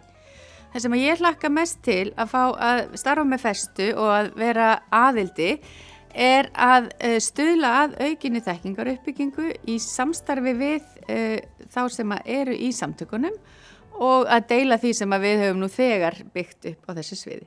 Halló, ég heiti Björk Vilhelmsdóttir. Ég frá tækifærinu sem ný nálgun í starfsþjálfun fyrir ungt fólk þar sem sjálfbærni höfð að leiðarljósi. Með aðildi að Festu mun tækifærið eflast og velferðin verða sjálfbærari. Ekki veitir af. Við þurfum öll að taka þátt í samfélaginu. Ég heiti Konráð og ég kem frá sprotafyrirtækinu einum sem stofnað í Háskólanum í Reykjavík árið 2015. Við höfum verið að þróa hugbúnaðarlausn fyrir hleðslustöðvar rafbíla. Við sjáum mikið tækifæri í því að vera aðildi að Festu. Hlynur heiti ég og tala fyrir hönd verkefnis Humble en við erum lausn sem vinnur á því að minnka matasóun bæði með miðlægu uppvinnslu eldhúsi sem og smáforriti en við sóttum aðildi til þess að tengjast öðrum sambarlegum verkefnum og fyrirtækjum og fá að kynnast þeim og einnig fá að kynna okkur sem verkefni. Hi, my name is Ana Carolina de Matos. I am originally from Brazil and I run the Municipal Reykjavik Tool Library. We are a non-profit that lets people borrow and share things that they need, but they don't often need to buy them or own them. And we are quite excited to be part of Festa and be selected so we can share the knowledge and the experience that we have into circular economy with the other participants. Ég Kristinn Asplund, kem frá Ankeri Solutions. Við erum að búa til hugbúnaðarlausn fyrir alþjóðlega flutningaskipageirann til að hjálpa eigendum og leigjendum flutningaskipa að finna bestu skipin fyrir flutninga til að lágmarka umhverfisáhrif af flutningunum. Við erum mjög spennt að taka þátt í aðildi. Við viljum vera gott fyrirtæki til framtíðar sem stuðlar að sjálfbæru samfélagi. Ég heiti Stefán Kári Sveinbjörnsson og kem frá fyrirtækinu Greenfo. Það virkilega mikilvægt fyrir nýsköpunarfyrirtæki eins og okkur að fá aðild að vettvangi eins og Festa Hjá Festu þá fáum við tækifæri að læra af helstu sérfræðingum og fyrirtækjum á landinu hvað að gera vel og oft líka hvað gengur ekki vel. Vettvangur svo Festa nauðslegur á tíma eins og þessum því að loftslagsáhrif þau verið ekki skipulagsbrot fyrirtækja eða landamæri og við erum með svona vettvang þar sem fyrirtæki eru að miðla sínum árangri bara virkilega mikilvægt á tíma eins og þessum. Ég heiti Magna Mannarsdóttir, alþjóðastjórnmálafræðingur og sérfræðingur í jafnréttismálum. Ég heiti Guðjón Bjarnason, arkitekt og myndlistarmaður. Það sem við erum að vinna að verkefni sem lítur að það sem við viljum nefna fagfræðileg sjálfbærni og fellar í raun og veru samræmna, hönnunar, sjálfbærni, fagfræði, mannréttinda, þjóðferðslegar virkni. Við erum verkefni víða, við erum að vinna að skóla í Delhi, við erum að vinna að upplýsinga og biðskilti sem víða heim, við erum að vinna að gera gámahúsa, við erum að gera hakamshúsa í Nairobi og svo gerð borgarakorts til aukinnar lýðheilsu og hagnæmi. Og ávinningurinn af því að vera aðildi finnst okkur að hafa þetta aðgang að þekkingarsamfélaginu og maður manns gaman og hlaupið til að hitta til flesta.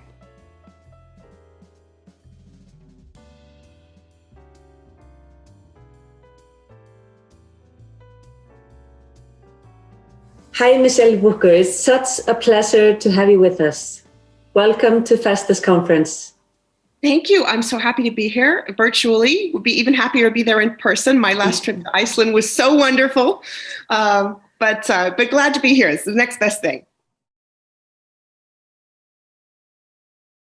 So the Gray Rhino is a metaphor I came up with to help us to do a better job at standing up and recognizing and doing something about the sort of obvious things that we're much more likely to neglect than any of us want to admit. Now, we often get defensive about, but I want people to recognize that there's a power in recognizing our vulnerability to gray rhinos, to the big 2-ton thing with a scary horn pointed straight at you. And that gives you a choice, really, to either get out of the way, let somebody else get trampled, to stand there and get trampled yourself, or even better, to hop on the back of the rhino and really harness that strength and that power to make something good happen.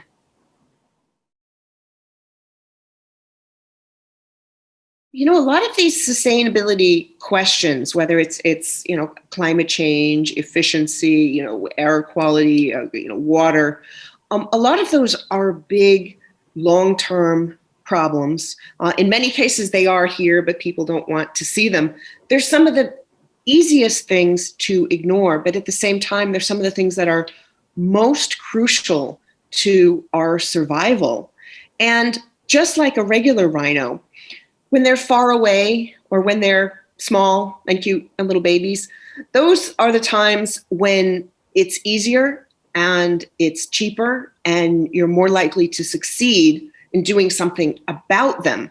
But of course, paradoxically, most people don't actually act until it's right on top of them, at which point it's way more expensive. It takes so much more energy and your odds of succeeding are so much lower.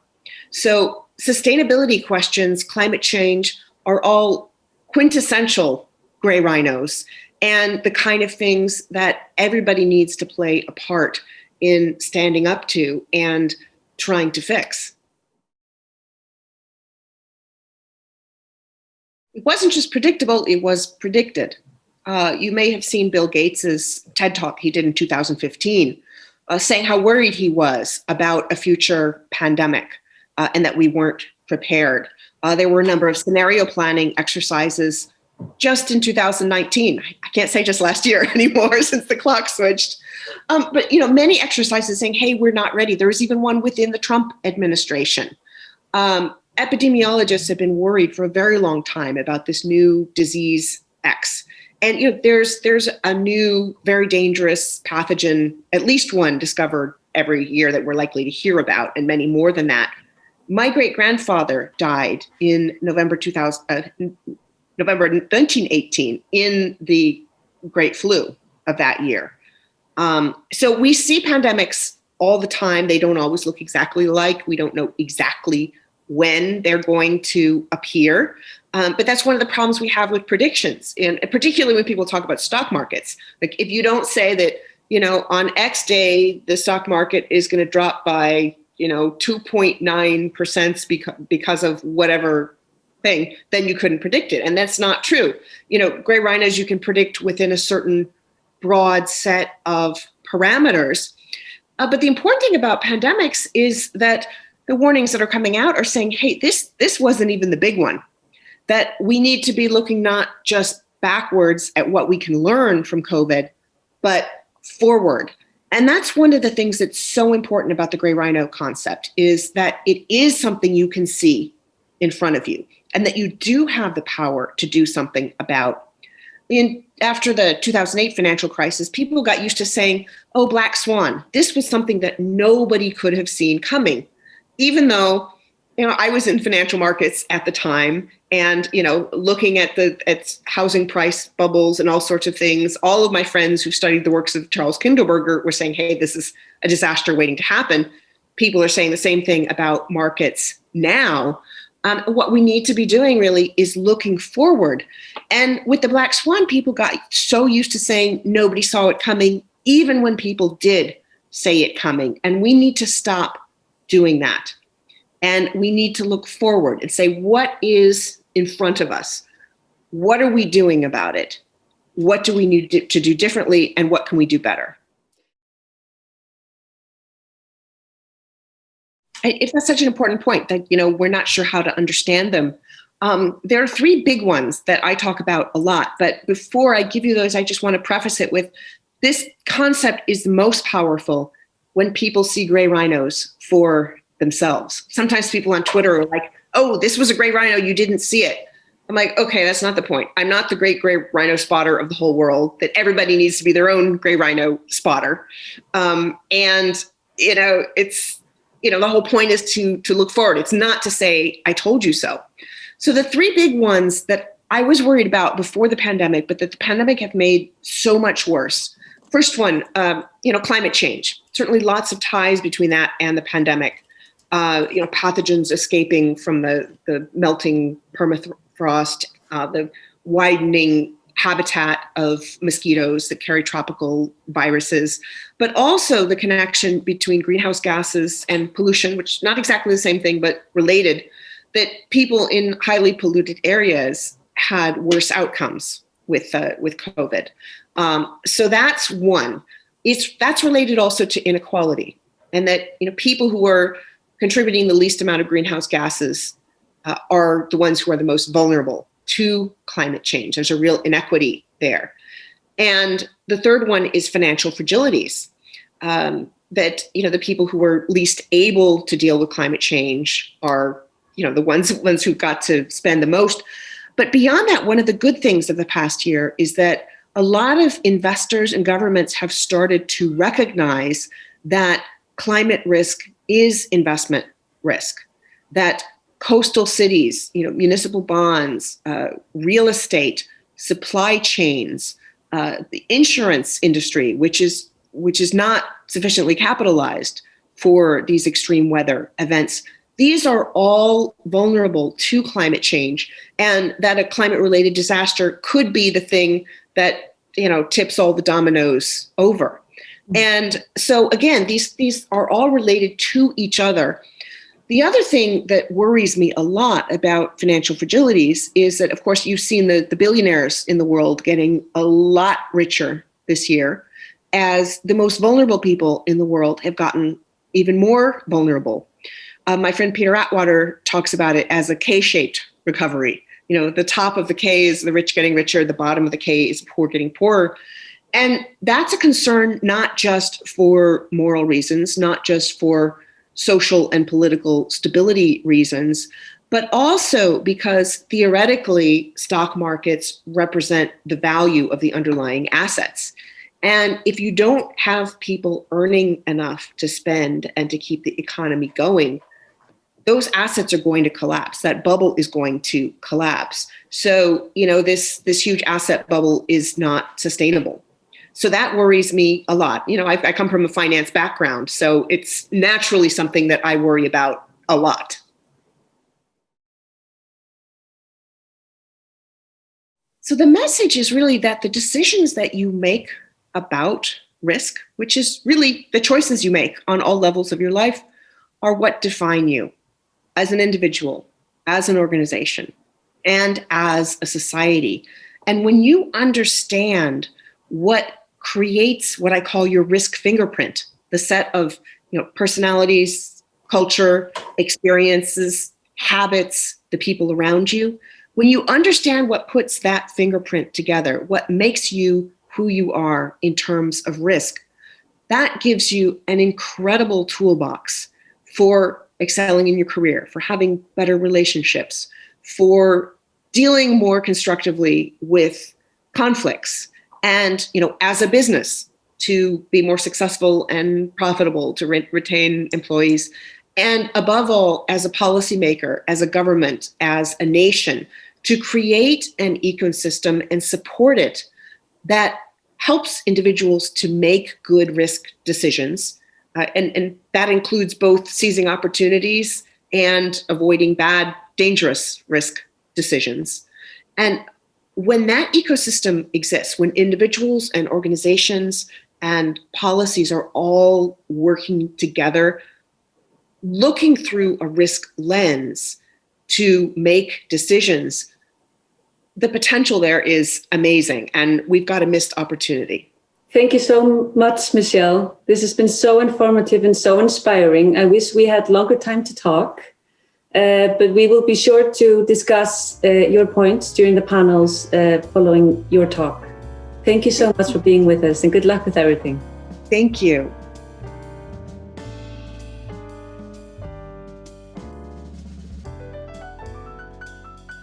Hi, everyone. It's great to be with you in Iceland, and special thanks to the Festa Center on Sustainability for bringing us all together for this very important conference on the Sustainable Development Goals and thinking differently about how to achieve them. So at a time like this of extraordinary crisis, many people have been asking me, well, should we even be talking about the Sustainable Development Goals? Should we be thinking maybe about the more urgent needs and not these far-off ambitious goals that are so hard to achieve to begin with? And my answer is, well, that's a reasonable question for sure. We should always be second-guessing ourselves and thinking hard about what we want to achieve. But really, the answer is, in my view, quite clear. We should be thinking about these Sustainable Development Goals in a couple of important ways right now. First, they're a North Star on how we get out of this fog, how we get out of the crisis and get to a better place. They're a guidepost that can help so many different people from each their different constituencies think about whether it's an economic challenge or a social challenge or an environmental challenge. That's where we need to get. But also it's a way to think about how to build a better world, one that's more equitable, just, and resilient for all. Because if we've learned a few things in the past 12 months at least, it's first that these issues are interconnected. The economic, social, and environmental problems of the world feed into each other. So a microscopic imbalance between humans and nature in one part of the world can feed very directly into the global economy and every society in every part of the world. We also have learned that normal whatever that meant back in 2019, clearly wasn't such a good place. And I certainly don't want to go back to that place of normal. I think we need to create a new normal, even as we're all perhaps so desperate for a sense of normalcy in how we can move forward better together. So these sustainable development goals are not just a reference point for how to move forward, and they're not just a path for how to get to a better place that represents better than normal as it used to be before, because these goals were set around an ambition of how to do better than we were doing before, even when they were first established back in 2015. But they're also a reference point for getting us all on the same page, literally and figuratively, from all of our different backgrounds and all of our different perspectives on where are we commonly trying to go. Part of that thought, that reflection, and that suggestion comes from a process called 17 Rooms that some colleagues and I at Brookings Institution and the Rockefeller Foundation have been co-chairing for the past couple of years to pull together people from each of these 17 different SDG constituencies to think about not just what needs to happen in the big picture in the long-term future, but what are some good next steps that could be taken through cooperation, say next year, to help things move forward.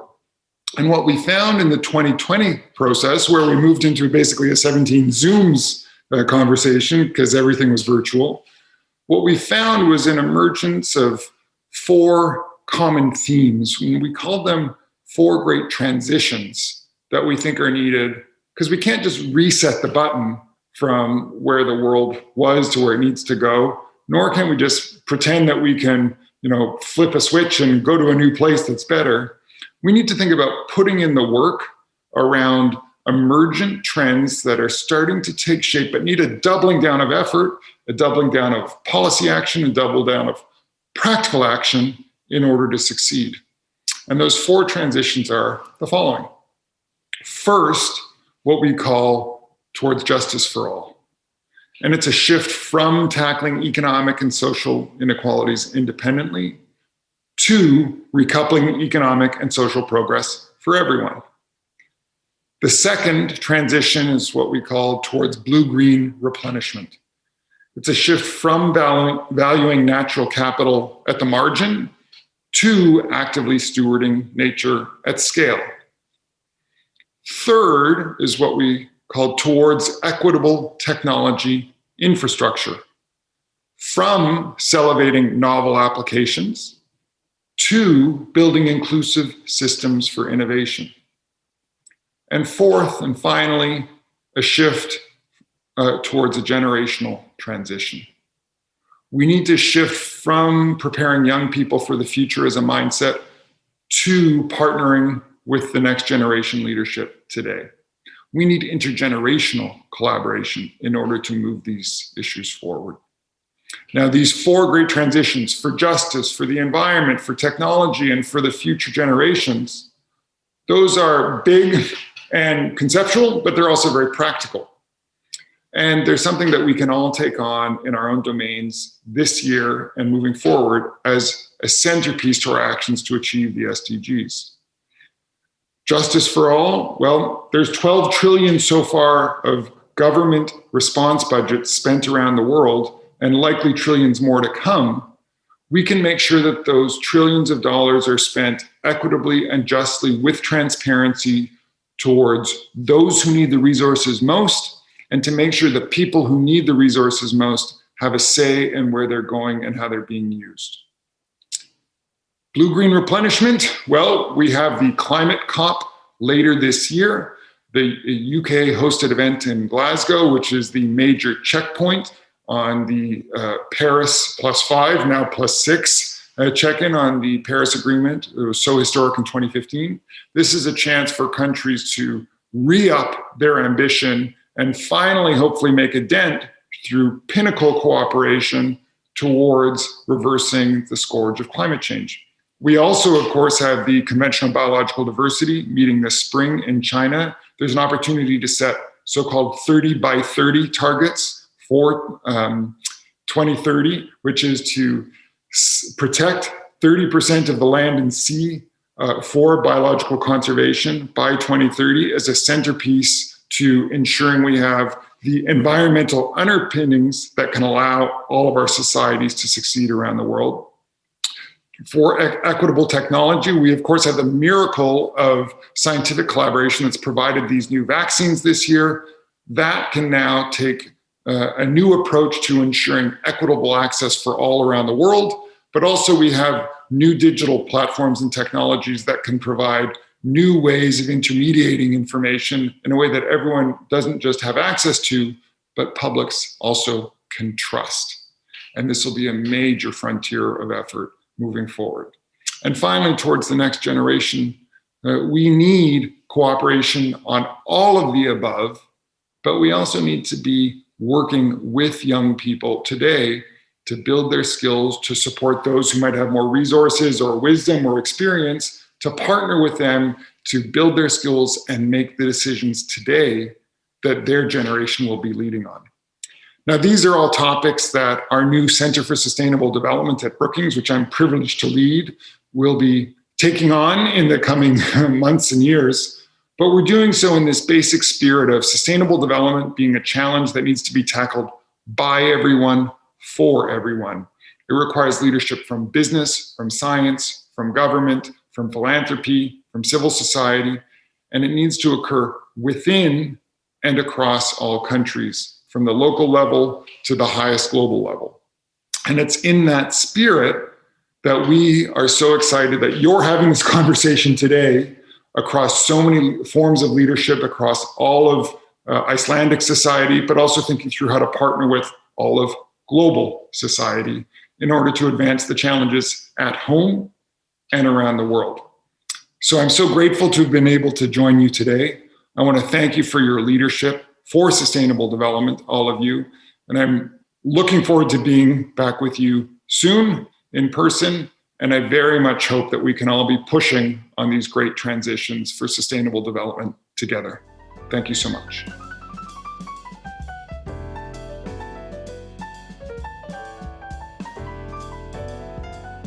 Hello Iceland and hello Reykjavik. I'm sorry that I'm not able to be there in person, but I'm very happy and honored to be invited as one of the keynote speakers for your event. I hope that this video will share with you some of the views that I have regarding the future investments or dream investments 2035. Before I start with that, I can share some of the details about who I am and what I do. My name is Sasha Beslik. I'm heading Sustainable Finance Development for one of the biggest private banks in Switzerland called Safra Saras. Safra Saras Asset Management is a sustainable asset management, and we have been investing and managing capital for private banking and institutional clients for over 30 years. The sole focus of these investments is to not only provide good returns, but also invest in a way that we bring prosperous, sustainable development going forward. One of the things that I would like to share with you today is related to future investments. But before doing that, I think it's important to remind ourselves where we are. I think the Corona and COVID-19 has reminded us about how connected and global we are, but also how vulnerable and sensitive we are to these big pandemic shifts that are taking place all around us, not only in one country, but also in many countries around the world. It also tells us a story about what climate change and the consequences of climate change can mean. If we look in some of the trends going forward, including climate change, we can clearly see that the financial industry and investments play a big role in our aim and hope and shift to shift capital towards being more sustainable. I believe the financial industry has a role to play, not a small role, rather a big role. It is about choices we make. Looking forward, compared to where we are today, we can clearly sort of envisage the shift that needs to happen. The shift in the way how we view companies, how we view their role in the societies we live in, how we view social contract between the capitalism and the societies where capitalism operates and grows. We clearly see the need for development of the concept of economic growth towards economic development. We also see a need for the renewed social contract between the financial institutions and the society where they operate. So talking about future investments is also talking about the world we all hope that we will wake up in 10, 15 years from now. The world that will be more sustainable, where the companies will have a more human and biodiversity-centric approach, where products and services will be developed in line with what we can afford in terms of the sustainability and also climate aspects. We see companies that are centric in terms of ownership, where the owners of the companies, CEOs and shareholders work alongside the workforce. We see generation shift where the people that will work in these companies will have a profound understanding about the balance needed to develop these companies, not only in economic terms, but also in terms of sustainability, biodiversity, and climate. I strongly believe that we have a choice, that we can make the choice and we can make these right decisions going forward. And I also believe that the financial industry, being in a context of global scene, because the financial industry is one of the few truly global players, will be able to deliver on societal contract with the future we all expect and future we all actually work for right now. Looking at 2035, I'm sure and I'm convinced that many of the business models we have today will need to transform, and they will be transformed by this time. Not because the shareholders and the owners will push it in that direction, because the clients and many people around the world would expect these businesses to do so. I also strongly believe that these transformations and these shifts will take place over the very fast period of time, next 3 to 5 years, for the mere reason because we just don't anymore have time to do what we have done so far. And what we have done so far is to prioritize economic growth in terms of simple numbers and simple growth compared to the biodiversity issues, climate issues, and issues that are sort of irrelevant from the context of balance of how companies can grow and how we as investors can gain returns over the period of time. Today, the fraction of the capital still is invested in a sustainable way. However, what we can clearly see on the market is that this is changing. I think that the amount of money that has been invested in a sustainable way has quadrupled over the last couple of years. It indicates the strong focus on sustainability issues, but it also indicates something else, that investors are finally understanding that without sustainability and without inclusion of climate issues in the way how we make investment decisions we will not have a planet to live on. And on that planet, there are no returns to be gained. So from that perspective, I believe that we as investor community are not only understanding the risks, but we're also understanding the opportunities. If you look at the space of the clean energy, you can see that investments in the clean energy has led to a fact that most of the clean energy produced around the world today is in line with what the traditional fossil sort of a mix of energy can provide us with. The prices have gone down, and also the mere fact that the coal industry is on its knees, it's hard, it's having difficulties to finance it and refinance itself, and it's not attracting investment in a way it does before, indicates that we are in the energy shift phase.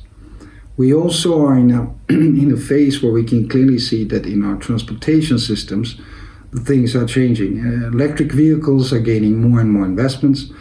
Companies in this space are gaining more and more traction on the capital they need to grow. And we can see also the same thing in the agriculture industry, in the retail sector, in the buildings, real estate sector around the world. The shift is taking place, but we are not where we should be. Where we should be is that the entire pension capital of this world, capital flows of sovereign investment funds, our pension funds, our savings, our investments, are invested in a way that they contribute to sustainable progress and prosperity of the nations around the world with human-centric, biodiversity-centric focus, not focus on economic growth only. This will happen. The question we have in front of us is how quickly it will happen, and do we as citizens around the world, as voters, as consumers, as shareholders, stock pickers, investors, company leaders, company workers, do we choose to do what is necessary? And what is necessary is that we put the pressure on ourselves, that we faced one of the biggest challenges humanity has faced, and that is to transform the economic models we have today into economic models of the future. And I'm reinstating that fact that we need to find ways how to reshape and reinvent the economic models that we have today. The Dream of Investment 2035 is a company that is in balance with the human capital and in balance with the biodiversity capital we so much depend on. Can we do it? Of course we can. Are we able to do that? Of course we are. The question is, are we choosing to do so? I sincerely hope that this video and many other videos around the world that have been sent to this conference and will be presented in so many different sessions and different panels will contribute to create that insight and understanding and true belief from my side that we can do it and we still have a choice, but the time we have to act on is very scarce, and what we need to do is to start acting tomorrow. I wish you all the best, and I thank you very much for the invitation to this event, and I hope to be able to catch up with you live in person next time you have this event. Many thanks and greetings from Zurich in Switzerland.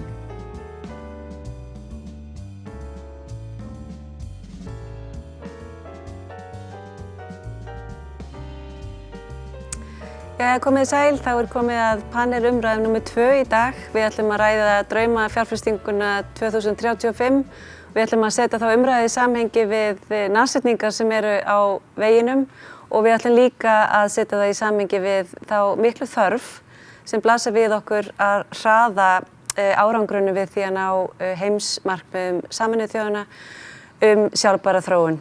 Hjá mér eru stödd Jón Árnason, framkvæmdastjóri Lífsverks lífeyrissjóðs, Hjálmar Gíslason, framkvæmdastjóri Grid og Stefania G. Halldórsdóttir sem fjárfestingastjóri Eyrir Ventures Management. Mér langar til þess að byrja á þér, Jón. Þú ert ekki bara framkvæmdastjóri lífeyrissjóðsins Lífsverks, heldur líka skákmeistari og það er nú ekkert smá.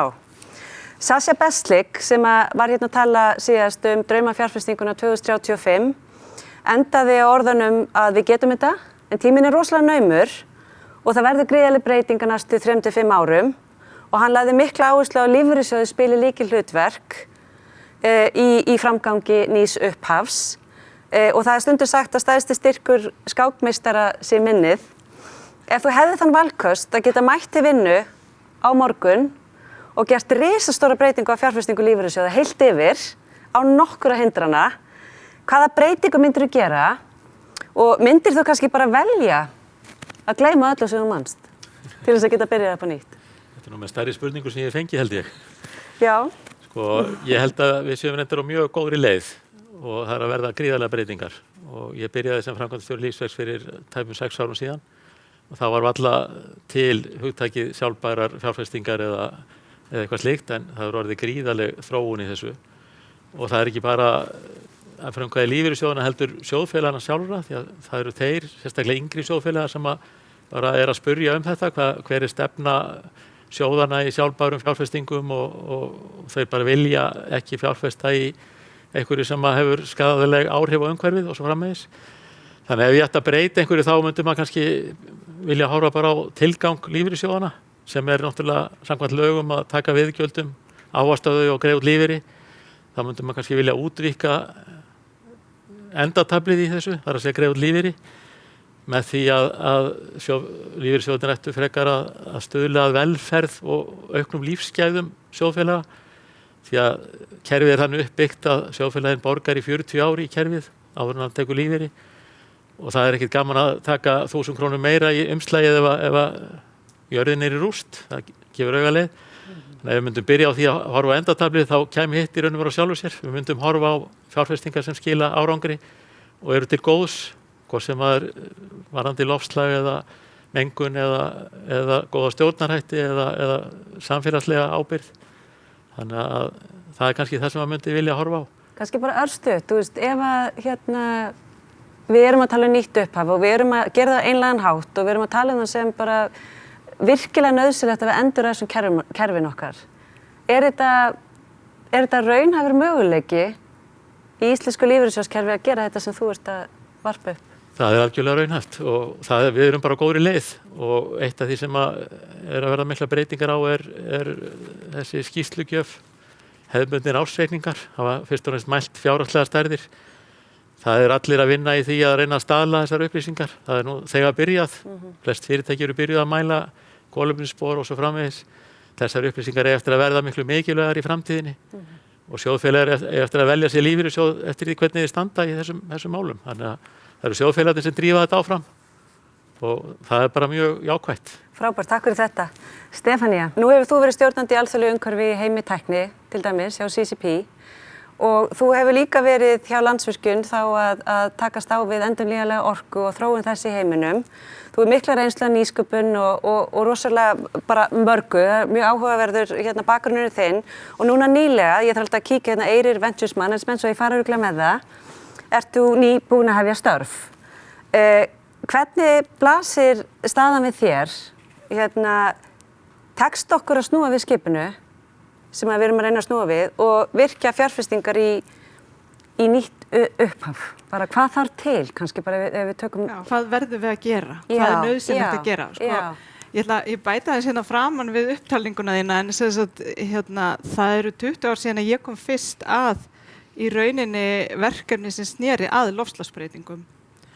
Og þá vorum við vinnuhópur og þetta var vísindamannahópur sem var á Norðurlöndunum og þetta var vísindasamstarf sem var fjármagnað á Norræna orkusjóðnum. Að kortleggja áhrif loftslagsbreytinga á orkuauðlindir okkar.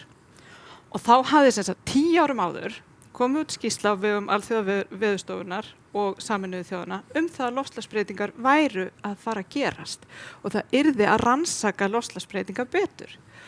Og nú eru þessi 30 ár liðin og það sem hefur í rauninni gerst hjá mér það og ég sé þetta aðeins öðruvísi í dag heldur en þá af því að þá var ekki alveg vita hversu umfangsmikið þetta væri. Nú hafa vísindaniðurstöður sýnt okkur að þessar vísindaniðurstöðurnar ekki okkur í hag. Það er bara þannig.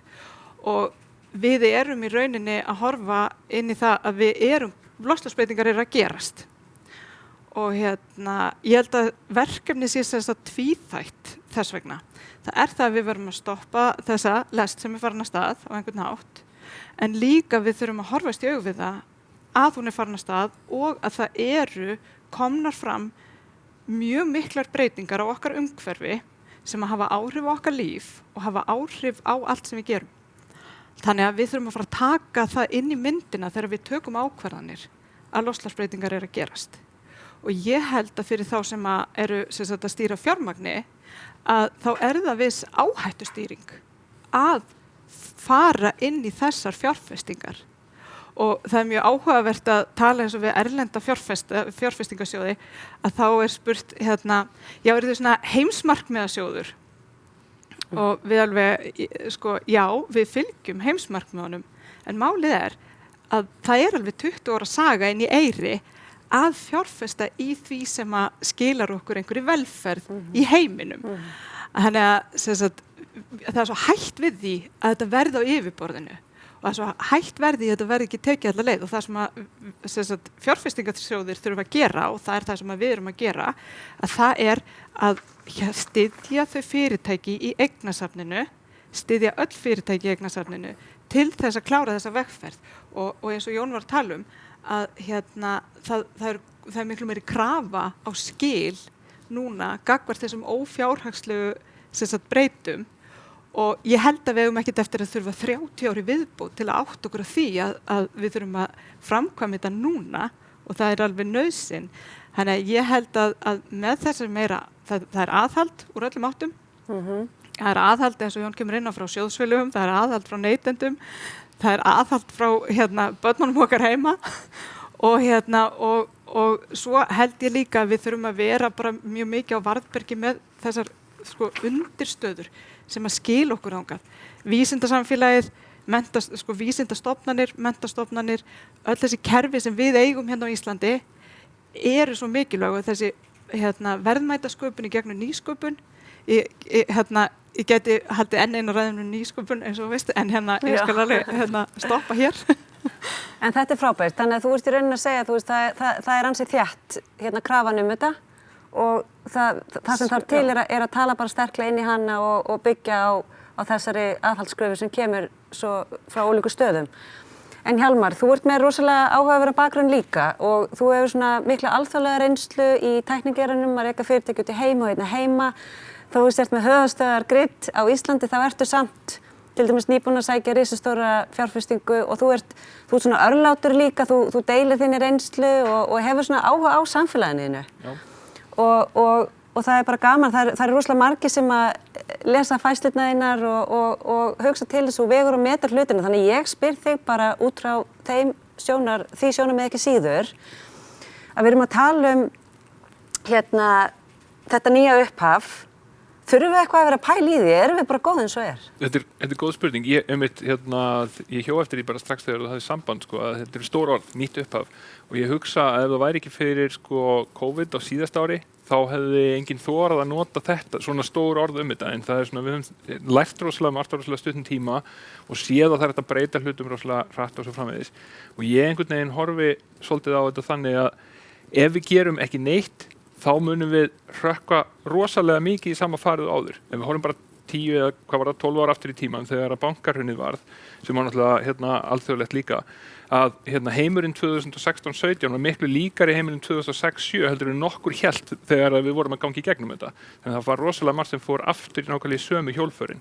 Þannig að ég held að það eru tækifæri í svona breytingum til að horfa á þá hluti sem að breytust til hins betra og náttúrulega líka á það sem að breytust að öðru liti og ákveða hvað við viljum halda í. Við getum haldið í ákveðna hluti ef við gerum það meðvitað og ákveðið, en annars munu allir, ef við reynum einhvern veginn að halda í allt að breyta öllu skyndilega, þá leita bara allt í sama farið vegna þess að kraftarnir þeir fara svo víða.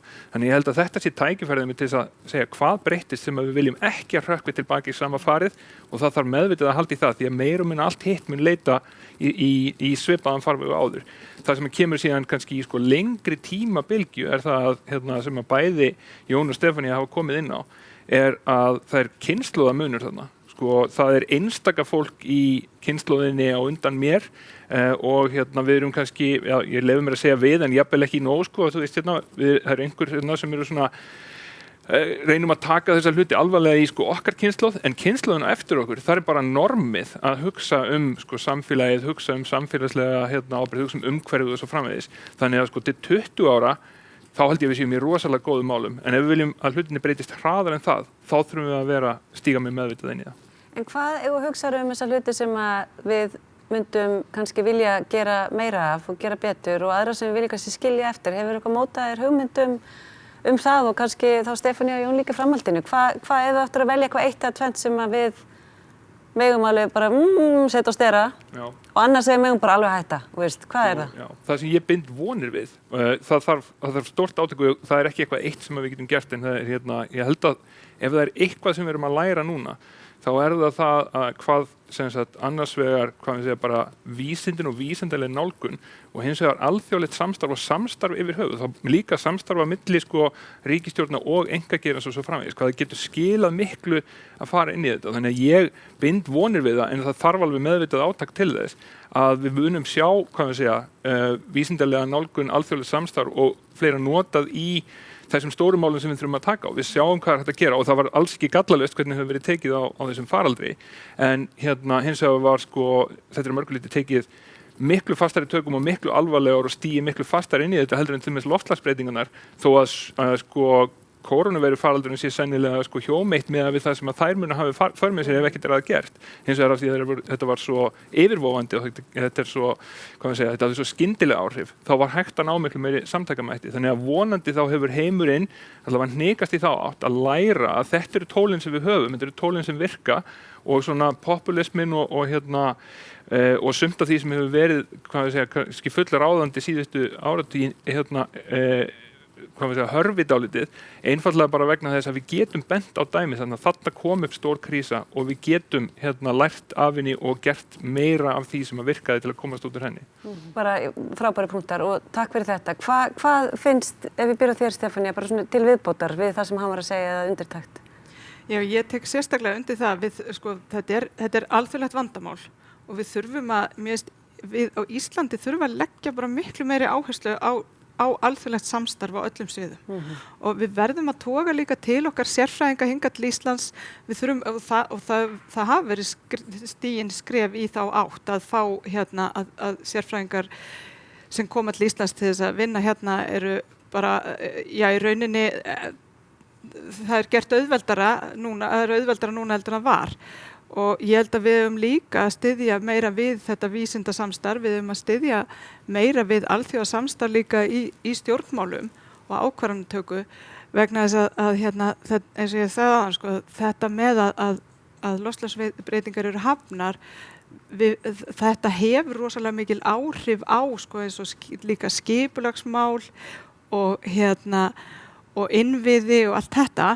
Og hafið í kringum Ísland. Og við þurfum að huga því sko, að auðlindirnar okkar sem að við búum við hér ekkert sjálfgefnar á næstu 20 ára eða næstu árin. Það ekki sjálfgefið hvernig við nýtum þessar auðlindir áfram.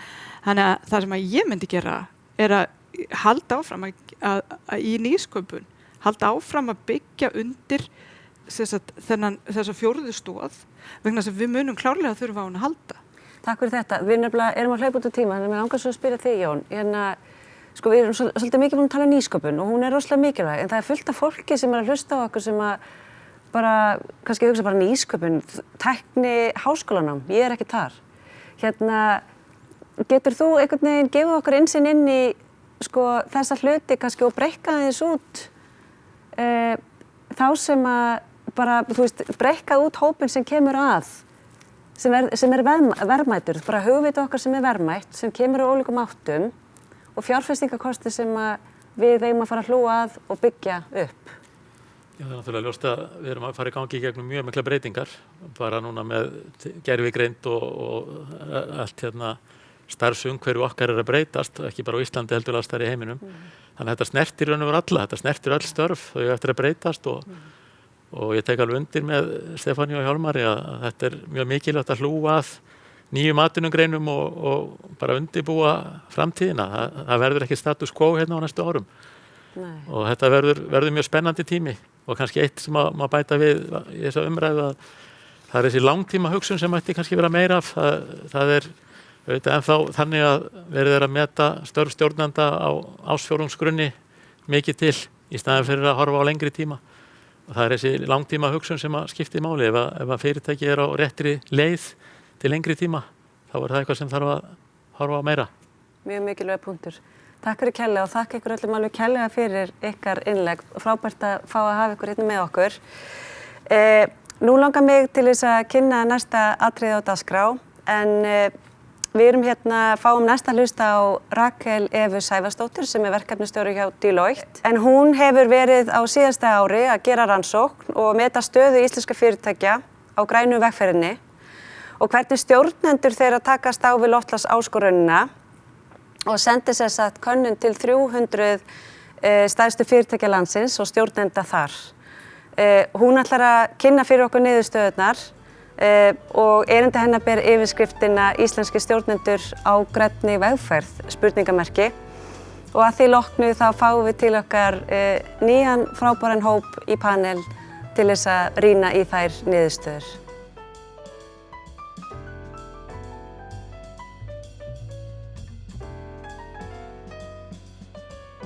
Óhætt að segja að hlýnun jarðar og aðgerðir þeim tengdu séu stærsta áskorun sem fyrirtæki standa frammi fyrir í dag. Á alþjóðavísu eru neytendur, starfsfólk, fjárfestar og hið opinbera þarf að leggja síaukna áherslu á að fyrirtæki bregðist við loftslagsbreytingum með raunverulegum aðgerðum. Til að meta stöðu íslenskra fyrirtækja gagnvart aðgerðum í loftslagsmálum og til að auka skilning á viðbrögð stjórnenda sendi Deloitte könnun til 300 stærstu fyrirtækja landsins. Hér á eftir ætla ég að kynna þær niðurstöður sem vöktu mest athygli okkar og við teljum mikilvægast að greina frá í þessu erindi. Þátttakendur voru 98% tilvika stjórnendur sem sitja í framkvæmdastjórn en dreifðist nokkuð jafnt yfir helstu atvinnugreinar landsins. Helmingur þáttakenda voru stjórnendur í fyrirtækjum með yfir 100 eða fleiri starfsmenn og þó helmingur með færri en 100 starfsmenn. Og könnunin var gerð í nóvember í fyrra. En byrjum á byrjuninni. Líklega hafa störf stjórnenda fyrirtækja aldrei verið jafn krefjandi og nú á tímum örra tæknibreytinga, aukinna krafna aðgerðir til að sporna við loftslagsbreytingum og nú síðast vegna áhrifa heimsfaraldurs COVID-19 á rekstrarumhverfi fyrirtækja. En í breyttu landslagi, áskorunum og krísu felast einnig ný tækifæri, eins og margþætt merking kínverska orðsins fyrir krísu ber með sér. Aftur á móti, til að sjá og grípa tækifærin þarf einnig að vera skilningur og þekking á málefninu. Þegar stjórnendur voru spurðir að því hvort þeir telja sig hafa næga þekkingu til að meta hvernig fyrirtæki þeirra hefur áhrif á loftslagsbreytingar, áhugavert að sjá að 94% stjórnenda eru sammála því að þau skilji með hvaða hætti fyrirtæki þeirra hefur áhrif á loftslagsmál. En af þeim sem töldu sig hafa góða þekkingu voru tæplega 70% sem töldu að aðgerðir í loftslagsmálum stuðli að nýjum viðskiptatækifærum. Í því samhengi áhugavert að skoða hvort loftslagsmál eru raunverulega á borði yfirstjórnar fyrirtækjanna. Það ánægjulegt að sjá að loftslagsmál eru ofarlega á dagskrá hjá meirihluta yfirstjórnarfélaganna, hvort sem væri að ræða stjórn, framkvæmdastjórn eða bæði. Þá hátt í 78% sem töldu loftslagsmál vera ofarlega á dagskrá fyrirtækjanna. Það þýðir þó einnig að hjá 22% fyrirtækja eru loftslagsmál ekki í forgrunni hjá yfirstjórn. En hvað það sem hefur mest áhrif á íslenskir stjórnendur og fyrirtæki bregðast við loftslagsbreytingum? Hér vinstra megin má sjá þá þætti sem hefðu mest áhrif og fyrst ber nefna orðspor fyrirtækisins, en það var sá þáttur sem hafði mest áhrif á að fyrirtækin bregðast við loftslagsbreytingum. Þar sem núverandi og framtíðarstarfsfólk þriðji hæsti þátturinn má draga þá ályktun að stjórnendur eru farnir að finna fyrir þrýstingi frá sínu starfsfólki og fái spurningar aðgerðir fyrirtækisins í loftslagsmálum í atvinnuviðtölum. Hér hægra megin má sjá þá þætti sem hefðu hvað minnst áhrif og athyglisvert að fjárfestar virðist ekki hafa áhrif á að fyrirtæki bregðast við. Þetta gefur vísbendingu að margir íslenskir fjárfestar gera ekki mikla kröfur til stjórnenda að bregðast við loftslagsbreytingum með aðgerðum og markmiðum. Loks má sjá lög og reglugerðir og kröfur birtingu upplýsinga aðgerðir eru heldur ekki ofarlega í huga stjórnenda sem áhrifaþættir. Og hvaða aðgerðir eru það svo sem íslensk fyrirtæki einbeita sér að og leggja áherslu á til að draga úr losun gróðurhúsalofttegunda? Voru þessar 5 aðgerðir með hátt í 100% hlutfall. Langflestir svöruðu að þeir einbeittu sér að því að minnka losun í grunnrekstri og þar á eftir aðgerðir í virðiskeðjunni. Það við framleiðslu og gerð vöru eða þjónustu. Nokkuð jafnt hlutfall skiptist milli hinna aðgerðina. En hvaða markmið hafa fyrirtækin svo sett til að ná árangri í fyrrgreindum aðgerðum að draga úr losun gróðurhúsalofttegunda? 2/3 svöruðu að fyrirtæki þeirra hefðu sett markmið að draga úr kolefnislosun ákveðið hlutfall, að verða kolefnishlutlaust fyrirtæki og eða hefðu sett markmið að styðja markmið Parísarsáttmálans hlýnun jarðar fari ekki yfir 1,5 gráðu. En eru markmiðin mælanleg? Þegar spurt var hvort framkvæmdastjórn hafi sett mælanleg markmið í loftslagsmálum kom í ljós að aðeins helmingur fyrirtækja hafi sett mælanleg markmið. Sem þýðir að einhver af fyrirtækjunum sem eru með markmið að draga úr losun gróðurhúsalofttegunda hafi ekki sett mælanleg markmið þeim tengdu. Þegar spurt var hvort fjárhagsleg umbun stjórnenda sé tengd mælanlegum árangri loftslagsverkefna var ekkert þeirra með fjárhagslega umbun framkvæmdastjórna tengda árangri í þeim verkefnum. Okkur fannst mikilvægt að skilja hvort sjálfbærni og sér í lagi loftslagsmál væri hluti af viðskiptamódeli fyrirtækja, þar sem, viðskiptamódel leiðarljósið að því hvernig fyrirtæki búa til verðmæti og endurspeglar áherslur í rekstri. Áhugavert að aðeins 1/3 stjórnenda svöruðu að sjálfbærni og sér í lagi loftslagsmál væri hluti af þeirra viðskiptamódeli. Og hversu mikilvæg telja stjórnendur að loftslagsmál raunverulega vera fyrir fyrirtækin? Og í ljós kom að 59% stjórnenda telja aðgerðir í loftslagsmálum mikilvæg fyrir fyrirtækin í dag. Þegar stjórnendur voru spurðir framtíðina og hversu miklu eða litlu máli aðgerðir munu skipta þegar framleiða stundir, þá sjáum við að hlutfallið breytist töluvert eða upp í 88%. Það virðist því vera skilningur stjórnenda að loftslagsmál munu skipta meira máli í náinni framtíð. Hvað getum við svo lært af þessari könnun og niðurstöðum hennar? Til að taka saman það sem ég hef farið yfir með ykkur, vonandi ekki ómiklu hraðspóli, langar mig að nefna hér í lokin 2 jákvæða punkta og 2 ekki alveg eins jákvæða. Og ef við byrjum á þeim jákvæðu, að 94% stjórnenda telja sig skilja með hvaða hætti fyrirtækja þeirra hefur áhrif á loftslagsbreytingar og að 2/3 fyrirtækja hafa sett sér markmið aðgerðir í loftslagsmálum. Sem kannski ekki alveg jákvætt að 50% fyrirtækja hafa ekki sett mælanleg markmið í loftslagsmálum og að 2/3 fyrirtækja eru ekki með sjálfbærni sem hluta af viðskiptamódeli. Því tengdu höfum við sett niður 3 atriði sem við vonumst til að sjá breytt þegar við tökum púlsinn næst. Í fyrsta lagi að fleiri fyrirtæki hafi sett sér mælanleg markmið í loftslagsmálum. Í öðru lagi að fjárfestar sýni aukið frumkvæði og geri kröfu til stjórnenda aðgerðir og mælanleg markmið og loks að sjálfbærni verði hluti af viðskiptamódeli fleiri fyrirtækja. Vonandi hafa niðurstöður könnunarinnar gefið ágæta vísbendingu hvort íslensk fyrirtæki taki loftslagsmál föstum tökum. Að okkar mati eru skýrar aðgerðir og mælanleg markmið lykillinn að árangri í loftslagsmálum. En fyrst og fremst vonumst við til að samantektin og niðurstöður séu stjórnendum og fjárfestum innblástur inn í markmiðasetningu fyrir árið 2021. Ég hvet ykkur eindregið til að hafa samband ef þið hafið spurningar eða áhuga að fá nánari upplýsingar og Deloitte vill þakka öllum þeim sem tóku þátt í könnunni kærlega fyrir og ekki síður viljum við þakka Festu fyrir frábæra ráðstefnu og veita ykkur tækifæri til að taka þátt. Takk fyrir.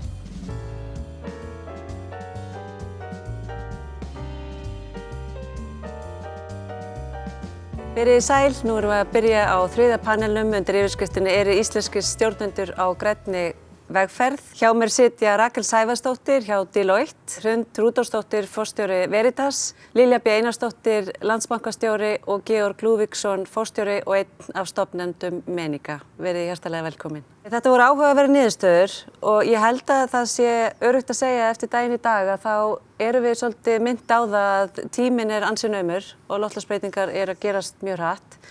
Og Hrund, mig langar til að byrja þér. Til dæmis kemur fram í niðurstöðum rannsóknarinnar hjá henni Rakel að 22% stjórnenda fyrirtækja segja loftslagsmálin ekki á borði yfirstjórnar. Og ættum við að hafa áhyggjur af því að það séu ekki allir stjórnendur sem telja að loftslagsmálin skipti máli fyrir fyrirtækin. Það voru til dæmis 59% sem sögðu loftslagsmálin skipta máli í dag og 88% eftir 3 ár. Ekki 100%. Hvað finnst þér þetta? Eru loftslagsmálin að einhverju leyti ennþá mjúk mál? Eða eru við að grípa hratt boltan að þau séu mikilvæg mál? Þess að svara já, við að hafa áhyggjur af þessu og þetta náttúrulega bara ekki ásættanleg niðurstaða. Ég held hins vegar svo ótrúlegt sem það kannski að stjórnendur almennt og stjórnarfélaga hafa ekki gera sér grein fyrir hraðanum sem á málinu og við höfum kannski verið svolítið værukær og róleg yfir þessu öllu saman og nú bara svo komið að þetta bara komið í andlitið á okkur og líka átakið sem þarf til að breyta þessu svo gigantískt að þú breytir þessu heldur ekki á einni nóttu. Þannig já, ég vona nú aftur þegar Rakel gerir aftur könnun eftir einhver tíma að við sjáum betri niðurstöðu en það náttúrulega hins vegar bara fullt af skýringar á þessum. Jú, bara þetta að síga hægt og rólega að okkur. Það hefði líka kannski verið áhugavert að sjá hvort það sé misjafnt eftir hvers konar fyrirtæki þetta er. Það náttúrulega pressan hefur komið mjög mismandi á fyrirtæki. Þarna skiptir máli til dæmis eignarhald, að ræða skráð fyrirtæki. Í hvað bransa fyrirtækið og svo framvegis. Þannig að ég held að þetta skipti allt saman máli og eins líka mörg fyrirtæki eru upplifað það að pressan komi annars staðar á virðiskeðjunni, ertu þannig staðsett þá náttúrulega rennur ljósið upp fyrir fólki fyrr heldur en ella. En ég á nú von á því að þegar við skoðum þetta aftur eftir jafnvel kannski árið, ég held líka að COVID muni flýta fyrir þessu öllu saman þessu ferli, við áttum okkur á hversu viðkvæm við erum og líka sem rosalega jákvætt, hvað við erum hrikalega sterk og bara það raunverulega auðvelt að breyta hlutunum ef bara við einfaldlega viljum og við förum bara öll saman í það. Þannig að það svona þetta var svo skrítið ár, þetta dró upp sterka liti. Þannig að COVID hafi líka kannski jafnvel bara vakið okkur aðeins til? Já, alveg tvímælalaust og bæði hvað varar okkar veikleika en líka varandi okkar styrkleika. Ég meina við hefðum ekkert okkar trúað því að þetta ár myndi verða eins og var og ekkert okkar hefði trúað því við gætum gert þessa óbáslega miklu samfélagsbreytingar á svona stuttum tíma en við gerðum það og þá hljótum við geta átt við hitt líka. Frábært. Takk fyrir þetta, Lilja. Í rannsókninni vísbending að fjárfestar og hluthafar séu ekki að gera þær kröfur að stjórnendur og fyrirtæki setja sér mælanleg markmið í loftslagsmálunum og ég veit að því að Landsbankanum hafi lagt mikla áherslu á það með alþjóðlega loftslagsmæli og bara í mörg ár að setja ykkur markmið og hafa þau mælanleg. Hvað finnst þér bara þetta og þessa niðurstöður út frá þessu vinkli? Já, ég held að þarna fjárfestar séu farnir að setja kröfur. Ég held að sé bara, það hefur verið vandamál kannski að tala sameiginlegt tungumál í þessum bransa. Hverjar eru kröfurnar á að fara eftir þessum mæli eða þessum mæli eða fara eftir þessum mælikvarða og það er búið að taka svolítið á því núna að það eru svona flestir svona öll vötn að falla til Dýrafjarðar, það er allar fjármálastofnunar konar svona með ESG-rating og það er farið að skipta máli og þarna. Þannig að við erum að fara að tala saman, bera saman epli og epli? Já, það er mikilvægt að tala saman tungumál. Fjárfestar hafa líka svolítið verið í því, sannað að þetta virki, hvað er ég að fá fyrir peningin og það er mjög sanngjörn spurning vegna þess að allar nýjar kröfur, nýjar breytingar, þar eru framkvæmdar að fólki, það er fólk sem þarf að gera vinnuna, fylgjast með, miðla, þetta fólk þarf að fá laun og til þess að greiða sér laun þarf annað að lækka annan kostnað eða þarna búið til meiri tekjur, þannig að þetta þarf alltaf að virka saman, þannig að fjárfestar eru vilja fá okkur árangur af þessu og þannig að þetta er svona, já, það hefur verið svona svolítið debatið, hver er árangurinn og hver er þetta að skila og á ég að fara að setja þess að kröfu því að ég vil fá að sjá sönnun fyrir því að þetta skila ykkur. En ég held reyndar að núna, bara vegna þess að þetta er orðið svo mikill hlutavelli sem við gerum og ég persónulega hef ekki áhyggjur af Íslandi eða bara okkar viðskiptavinu vegna þess að þegar ég fer á heimsæki fyrirtæki þá eru þau bara að gera frábæra hluti og maður sér það, fyrirtæki á Íslandi eru mjög samfélagslega sinnuð og sjálfbærni sinnuð en það munu verða þeir sem að ekki fara þangað sem munu verða út undan, þannig að það verður refsing frekar en verðlækkun. Þannig að þannig muni þetta hafa áhrif inn á fjárfesta og svona inn í fjármála heiminn held ég svona úr þessu. Já, takk fyrir þetta. Og þá er það Georg, þú starfar á alþjóðlegum markaði og rekur fjártækni fyrirtæki á alþjóðlegum markaði sem er markaði sem breytist rosalega hratt. Þú ert sem sagt frumkvöðl sem átt góðu gengi að fagna. Mér langar svo að spyrja þig að ég hef líka heyrt frá fólki að þú sett rosalega góður stjórnandi sem á reyndar við ykkur öll. En mér langar til að spyrja þig hvað er sjálfbærni í rekstri fyrir þér og hvaðan kemur aðal hvatinn svona bara frá því að byggja upp fyrirtæki yfir í að fungera vel og vaxa og dafna á markaði? Já, það er nú stór spurning en ég stofnaði menninga ásamt öðru góða fólki til þess að reyna að hafa jákvæða áhrif á stór vandamál í heiminum sem fyrir okkur var fjármálahegðun og peningaáhyggjur eitt af svona stærstu stressvöldum heimsins og sambandsvandamál og annað og það er líka tengt ofneyslu sem að svo tengist umhverfismálum og öðru þannig að svona fyrir mér snýst þetta kjarnatilgang og kjarnarekstur fyrirtækis ég svona frá mínum bæjardyrum kannski of mikið verið að horfa á að allar skrifstofur þurfa að vera öllu leyti grænar og hjóli vinnuna og passa að endurvinna pappír og svona sem auðvitað góra gjalda vert, ég er alls ekki að lítið úr því en svona stóru áhrifin er að hugsa kjarnareksturinn. Þannig eins og bankar sé að hugsa sínar fjárfestingar og flugfélögum flugvélarnar en ekki allir bara svona þessa litlu hluti.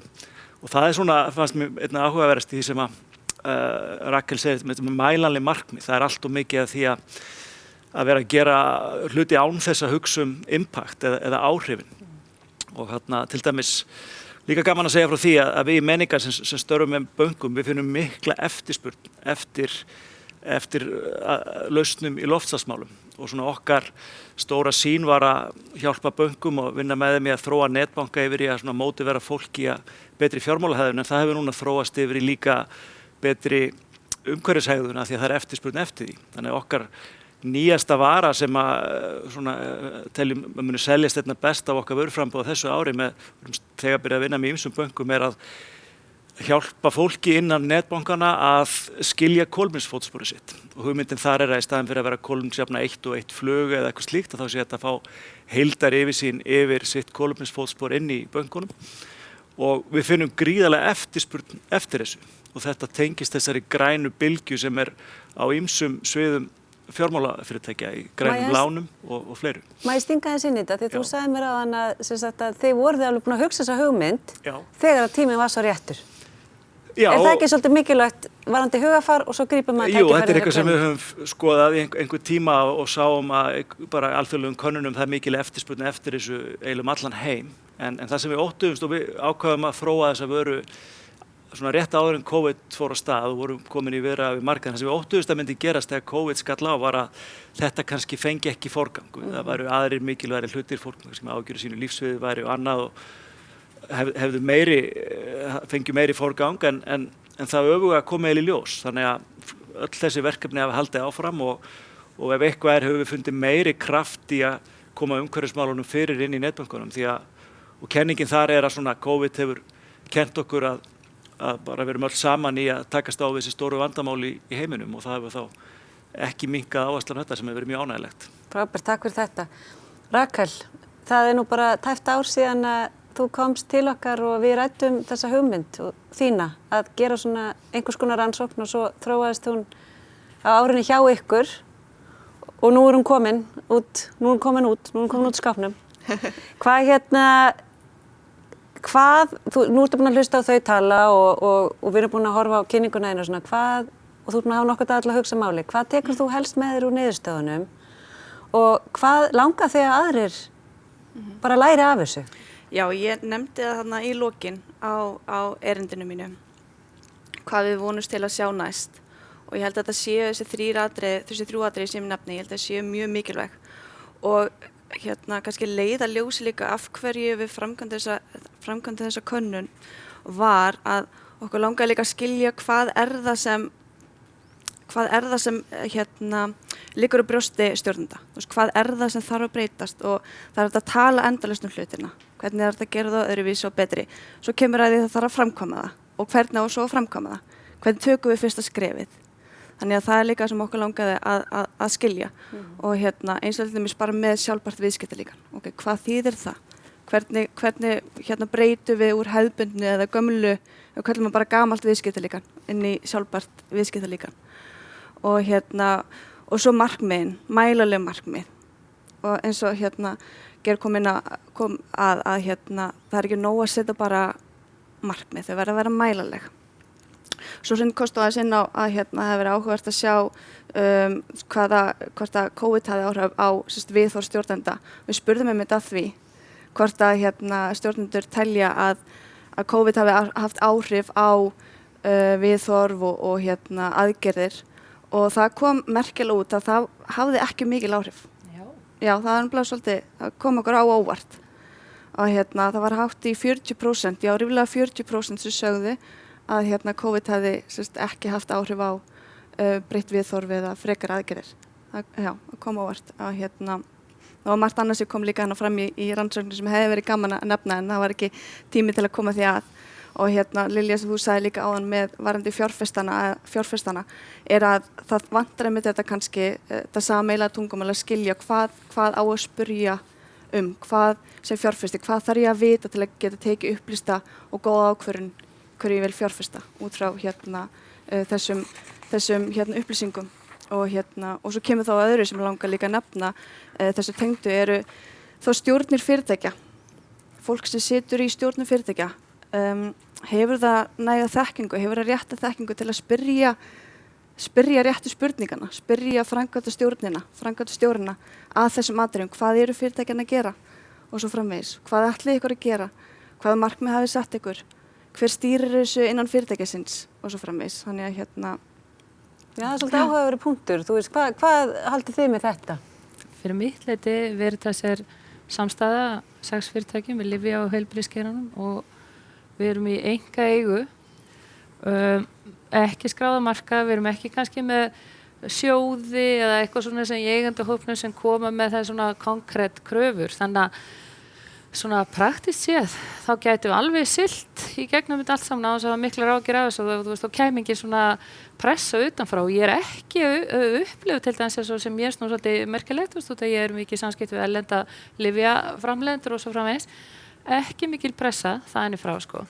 Þannig að ég myndi segja að þau skref sem við höfum þarna tekið í gegnum alla tíð og bæði bara samfélagslega ábyrgð, jafnréttismálum og svo framvegis og núna umhverfismálum, hún bara eiginlega meira og minna sprettur við stjórnarborðið. Það sem menn bara, þú veist, gera kröfur, setja þetta á dagskrá, taka þetta aftur upp og svo framvegis, þú veist, þannig að eins náttúrulega líka kannski við erum fyrirtæki sem skilgreinir sig á jaðri heilbrigðisgeirans og ég held svona per se, þá erum við forréttinda fólk að þýldinu það mjög auðvelt að finna til samfélagslega ábyrgðar og átta sig á samhengi hlutana því, þannig að þetta kannski sjálfsprotti líka innan úr fyrirtækinu, en algjörlega þarna eins og þessu tilviki, sko, formlega séð þá þyrfti ekki verið nein pressa neitt sérstakann árangur en mjög mikil pressa og hvati að því að gera vel.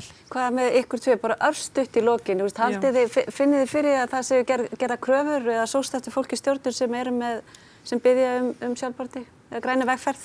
Í mínu tilfelli já, við erum með fjárfestingarsjóði frá Svíþjóð, frá Hollandi og Íslandi og þetta mjög hvöttið á það í þessum efnum. Þannig að svipað eins og hún var að tala hjá Eyri Invest, þannig að já, ég finn fyrir því. Já, ég finn svo sem ekki kannski, ég veit þessum ekki alveg hvernig valið í stjórnanda, þekki allir eignarhald bankans, en þannig að þetta náttúrulega mjög mikil pressa bara og umfjöllun í fjármálageiranum yfirleitt og þegar við erum búin að fara í gegnum alls konar mál og nýbúin að fara í gegnum eins og peningaþvætti og annað sem bara hluta af allar þessari vegferð líka. Þannig að þetta mjög heitt umræðuefni í fjármálageiranum og svona milli banka og þeim markaði öllum og gríðarlega heitt og þar leiðandi á stjórnarborðinu og við erum með sýnilegt markmið sem við erum nýbúin að setja í takt við Landsbankann í tíma.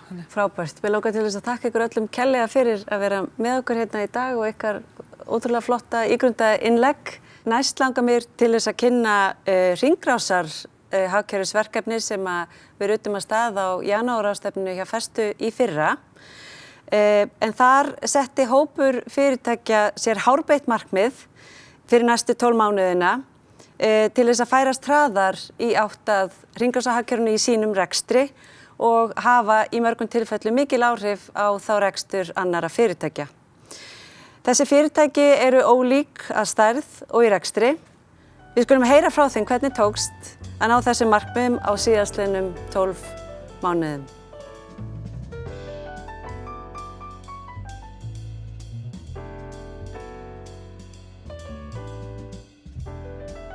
Helsta áskorunin og leið markmið okkar í jarðhitagarði Orku náttúrunnar að nýta fleiri auðlindastrauma frá Hellisheiðarvirkjun og eyða leið vinnsluspori virkjunarinnar. Ef við rifum aðeins upp hvaða auðlindastraumar þetta eru, þá erum við að tala rafmagn, heitt og kalt vatn, jarðhitavatn og jarðhitagös eins og til dæmis koltvísýring. Með því að nýta betur þessar auðlindir þá getum við skapað verðmæti sem annars hefði ekki orðið til. Það til dæmis gaman að segja frá því að Climeworks, nýsköpunarfyrirtækið Climeworks, verður annað fyrirtæki til að hefja starfsemi í jarðhitagarðinum. Climeworks hafa þróað tækni til þess að fanga koltvísýring úr andrúmsloftinu og með Carbfix-tækninni ætlum við að dæla þessum koltvísýringi ofan í jörðina og breyta honum í stein. Þetta köllum við kolefnisförgun og gríðarlega þýðingarmikið skref í baráttunni við loftslagsvána. Með tilkomu Climeworks munum við hefja nýtingu á nýjum auðlindastraumi í jarðhitagarðinum, varma úr jarðhitavatni. Climeworks eru núna að leggja lokahönd á sína uppbyggingu og við erum óbúslega spennt að sjá þetta allt saman fara á stað. En mér langar að segja ykkur frá 3 áskorunum sem við mættum á síðasta ári. Fyrsta áskorun var COVID. COVID hafði mjög snemma áhrif á okkur og samningaviðræðurnar við Climeworks færðust til dæmis alfarið yfir á netið sem var mjög sérstakt en gekk í raun og veru alveg ótrúlega vel. Þetta hafði sömuleiðis áhrif á byggingaframkvæmdirnar hjá þeim og á tímabilið þurftum við að skipta framkvæmdasvæðin upp í 4 sóttvarnarhólf. Önnur áskorun sem ég langar að nefna hversu mikið inngrip það að flétta aðra starfsemi eins og Climeworks inn í rekstur sem fyrir eins og í Hellisheiðarvirkjun. En það einmitt kjarninn í hringrásarhagkerfinu að láta slíkt fyrirkomulag ganga upp og að sjá hlutina í samhengi. Og síðasta áskorunin sem ég langar að nefna framsýni í innviða uppbyggingu. Það mikil áskorun að ná jafnvægi milli kostnaðar og áhættu og þá sérstaklega þegar við getum aðeins spáð fyrir það hvernig eftirspurning kemur til með að þróast í framtíðinni og hvernig við getum nýtt núverandi kerfi ennþá betur eins og við ætlum að gera með jarðhitavatnið fyrir Climeworks. En við horfum björtum augum til framtíðar og okkur hlakkar til að skapa enn frekari verðmæti úr auðlindunum okkar í samstarfi við drífandi aðila sem að sjá tækifæri í grænni nýsköpun og hringrásarhagkerfinu.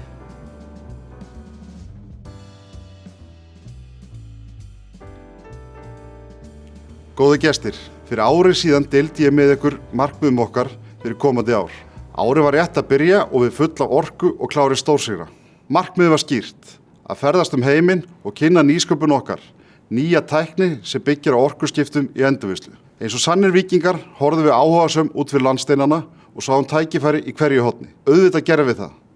Plast allstaðar og plastið sem við endurvinnum verður einfaldlega umhverfisvænasta plast í heimi. Aðferðin byggir á íslensku hugviti og snýst að nýta jarðvarma eða glatorku við endurvinnslu. Þessi aðferð skila 80% lægri kolefnislosun ásamt minni vatns og orkunotkun samanborið við hefðbundnar vinnsluaðferðir. Það mun umhverfisvænna að endurvinna plast í stað þess að framleiða nýtt plast. Fyrir hvert tonn sem endurvinnið sparast 1,8 tonn af olíu og margfaldast áhrifin í hvert sinn sem plastið endurvinnið. Til að gera langa COVID-sögu stutta þá fóru þessi útrásarmarkmið okkar algjörlega út þúfur. Óhætt er að segja að þessi heimsfaraldur hafi haft gríðarleg áhrif á starfsemi Pure North. Þau áhrif hafa reynda verið algjörlega frábær. Útrásin var sett á ís og ný endurvinnu markmið sett sem snúa að kjarnanum í okkar starfsemi eða framleiðslunni í Hveragerði. Árangurinn í raun magnaður. Sem dæmi náðum við að þrefalda veltuna á milli ára og hlutum meðal annars vaxtarsprota minni fyrirtækja árið 2020. Þjóðþrif verkefni sem við settum í gang í upphafi ársins og fengum til liðs við okkur mörg af öflugustu fyrirtækjum landsins. Verkefni snýst samfélagslega ábyrgð í verki og tryggja endurvinnanlegur hráefnum besta mögulegan farveg. Ég því afar stoltur af starfsfólki okkar sem lagði mikið á sig í þessu skrýtna ári 2020 og 2021 tekur skemmtilega við. Öll framleiðslumett hafa verið slegin á fyrstu dögum þessa árs. Innlend endurvinnsla eflir hringrásarhagkerfið og virðiskeðjan verður til hér á landi. Starfsemin skapar störf og tækifæri í stað þess að senda verðmætin óunnin úr landi. Þetta mikilvægur hlekkur í sjálfbærni okkar. Við verðum jafnframt að tryggja að plastið sem fellur til hjá okkur sé í raun endurunnið. Ísland eftirbátur annarra Evrópuríkja þegar kemur að endurvinnslu. Þrátt fyrir að hafa alla getu og burði til þess að vera í forystu og fyrirmynd annarra. Vandamálið að hluta til kerfislægt og eftirlit með úrgangsströmmum ábótavant. Boltinn nú hjá hinu opinbera sem þurfa að skapa aðstæður til að hægt sé að fylgja eftir þeim markmiðum sem stjórnvöld hafa sjálf sett sér. Íslendingar eru tilbúnir í mun stærri skref í átt að bættum árangri í umhverfismálum. Tökum forystu og verðum best í heiminum á Íslandi.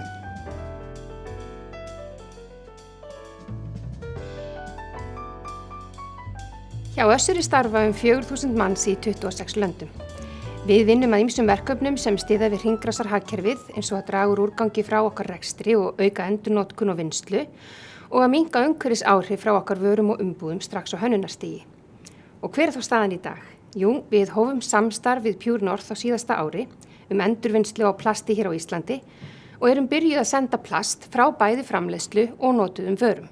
Við bindum miklar vonir við þetta verkefni og hvort hægt sé að útvíka það enn frekar.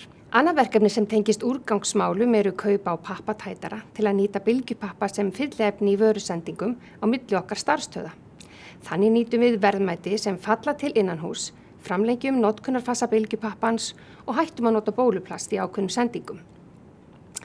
Þegar kemur á hönnunarferlinum sjálfum erum við með verkefni í gangi hvernig hægt að aðlaga nýjar áherslur sjálfbærni að núverandi hönnunarferli. Við munum spyrja spurninga í upphafi hönnunar hvernig við getum dregið úr kolefnisspori vörunar, setja markmið og meta árangur í lokin. Við settum okkur það markmið í fyrra að draga úr plasti í umbúðum 50% næstu 2 árin.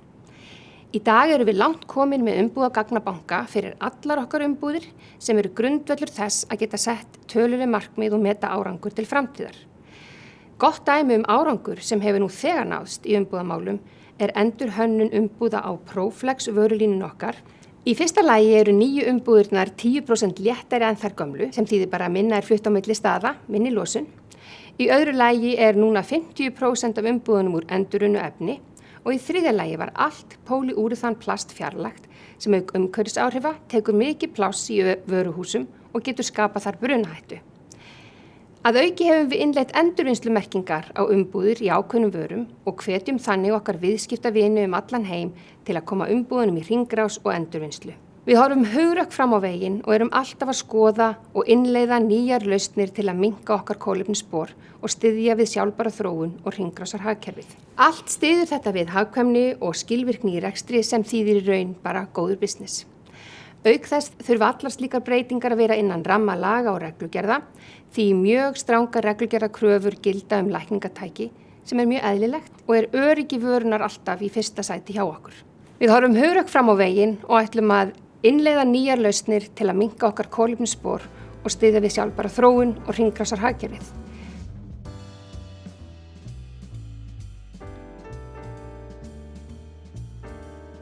Við hjá Klöppum settum okkur það markmið að efla upplýsingatækni innviði til að styðja við hringrásarhagkerfið.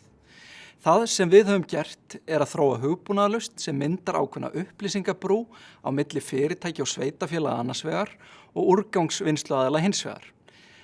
En lausnin virkar þannig að úrgangsvinnsluaðilar deila upplýsingum með sínum viðskiptavinum allan þann úrgang sem fellur til í starfsemi þeirra og gerist þetta í rauntíma.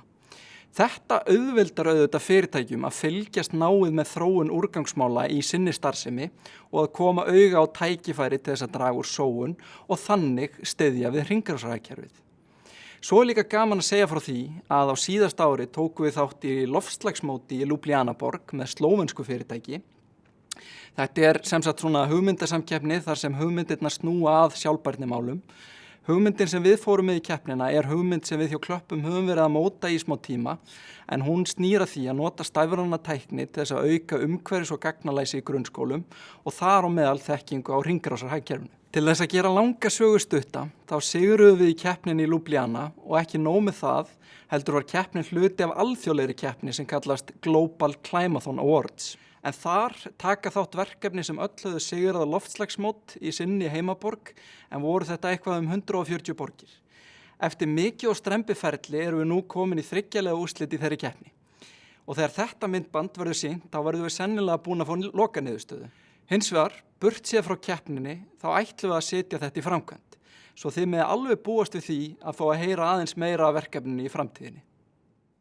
Næst langar mig að kynna Elísabetu Brynjarsdóttur hjúkrunarfræðing og verkefnastjóra Frú Ragnheiðar, skaðaminnkunarverkefnis Rauða kross Íslands. Sem verkefnastjóri Frú Ragnheiðar leiðir Elísabet og styður við stóran hóp á sjálfboðaliðum við að auka aðgengi jaðarsettra einstaklinga að heilbrigðisþjónustu út frá skaðaminnkandi hugmyndafræði og gildum sjálfbærni, samfélagslegra ábyrgðar og öflugu notendasamræði. Elísabet var kosin framúrskarandi ungur Íslendingur af JCI á Íslandi árið 2020 fyrir störf sín í þágu mannúðar og sjálfboðaliða starfa. Við báðum Elísabet að vera með hugvekju náungakærleikann.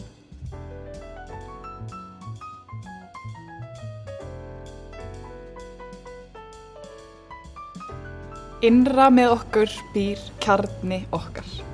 Í mínum kjarna búa mörg ólík hlutverk. Ég hjúkrunarfræðingur, dóttir, ég systir, ég maki, ég kisumamma, ég vinkona og svo mætti lengi telja áfram. Hlutverkin mín eru jafn mörg og þau eru ólík. Í kjarnanum mínum dvelja líka grunngildi mín sem manneskju. Hver einasta manneskja býr yfir sínum eigin kjarna. Það skiptir ekki máli hvort ræðir einstakling sem að glíma við kvíða, þunglindi, vímuefnavanda, atvinnuleysi eða glíma við hversdagslegri áskoranir eins og hvort tengdafjölskylda mín fíli mig eða ekki eða hvort ég fái matts á Tinder. Við höfum öll okkar eigin kjarna sem engin annar getur skilgreint fyrir okkur.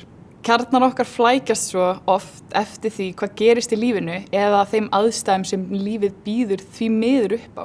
Fátækt, mismunun, stéttaskipting, misskipting auðs eða að verða fyrir fordómum. Áföll eða mótvindur fer allt eftir í hvernig hver og einn skilgreinir það og horfir á það fyrir sjálfan sig. En eitt af því sem ég hef lært af öllum lærdómum mínum síðustu ár og sérstaklega hjá Frú Ragnheiði hjá Rauða krossinum er að ég get ekki ákvarðað kjarna hvers og eins fyrir manneskjuna. Ég get ekki verið í þínum sporum. Við erum öll manneskjur en líka einstaklingar sem verða að fá svigrúm til að finna sitt sjálfstæði á sínum forsendum.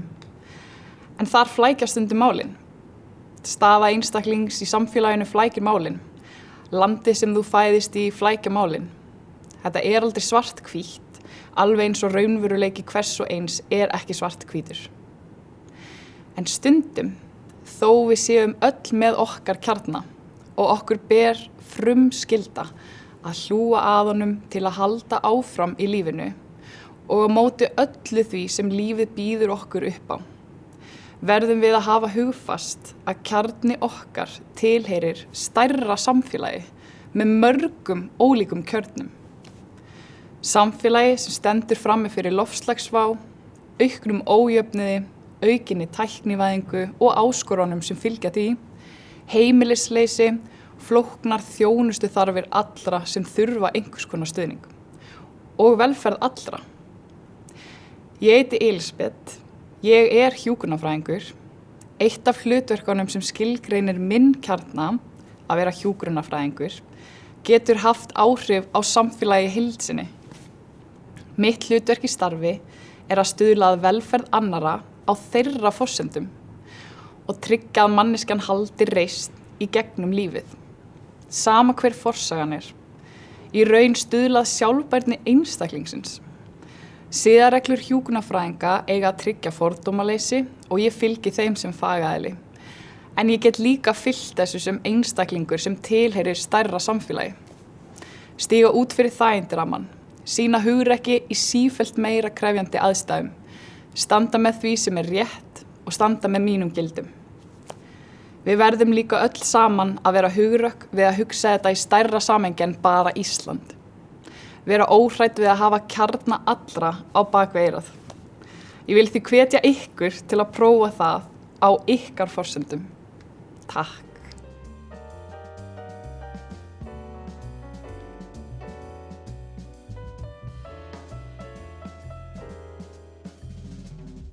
Góðu gestir, þetta búin að vera innihaldsríkur fyrsti helmingur af degi. Festa á 10 ára afmæli í ár og við erum hérna búin að vera að halda upp á það afmæli. Við erum búin að líta 10 ár aftur í tímann og við erum búin að horfa 10 ár fram í tímann með einvala liði af leiðtogum bæði úr innlendu viðskiptalífi og alþjóðlegu. Og við höfum verið að rýna í það sem kallað er á ensku The Great Reset eða hið nýja upphaf. Og hugmyndin þar er að í ljósi COVID og risavaxinna áskorana sem að faraldurinn hefur ýtt undir í heiminum og þeirra áskorana sem voru þegar til fyrir COVID, að þá skynjum við sterkt ákall hjá leiðandi aðilum í heiminum og í okkar samtali hér í dag til þess að hugsa svolítið vel ígrunda, lausnir, leiðir fyrir okkur til þess að hefja nýtt upphaf hér á Íslandi. Og við höfum fengið til liðs við okkur aðila erlendis frá og við höfum síðan fengið til liðs við okkur aðila úr íslensku atvinnulífi til þess að rýna í hvað þessar hugmyndir bara þýða fyrir íslenskt samfélag og ég vil þakka þeim öllum fyrir þáttökuna. Áður en við klárum þetta einn í dag þá langar mér bara aðeins að svona mála stóru strókurnar í því sem að svona kannski stendur upp úr í svona hráefninu sem hefur verið miðlað í skilaboðunum í ásetningnum sem hefur komið hérna fram í dag. Og eitt af því sem að svona stendur upp úr er áherslan á langtíma hugsun. Að við hugsum lengra fram í tímana þegar við tökum stórar ákvarðanir sem samfélag, sem fjárfestingarsjóðir eða aðilar sem hafa mikil áhrif til lengri tíma.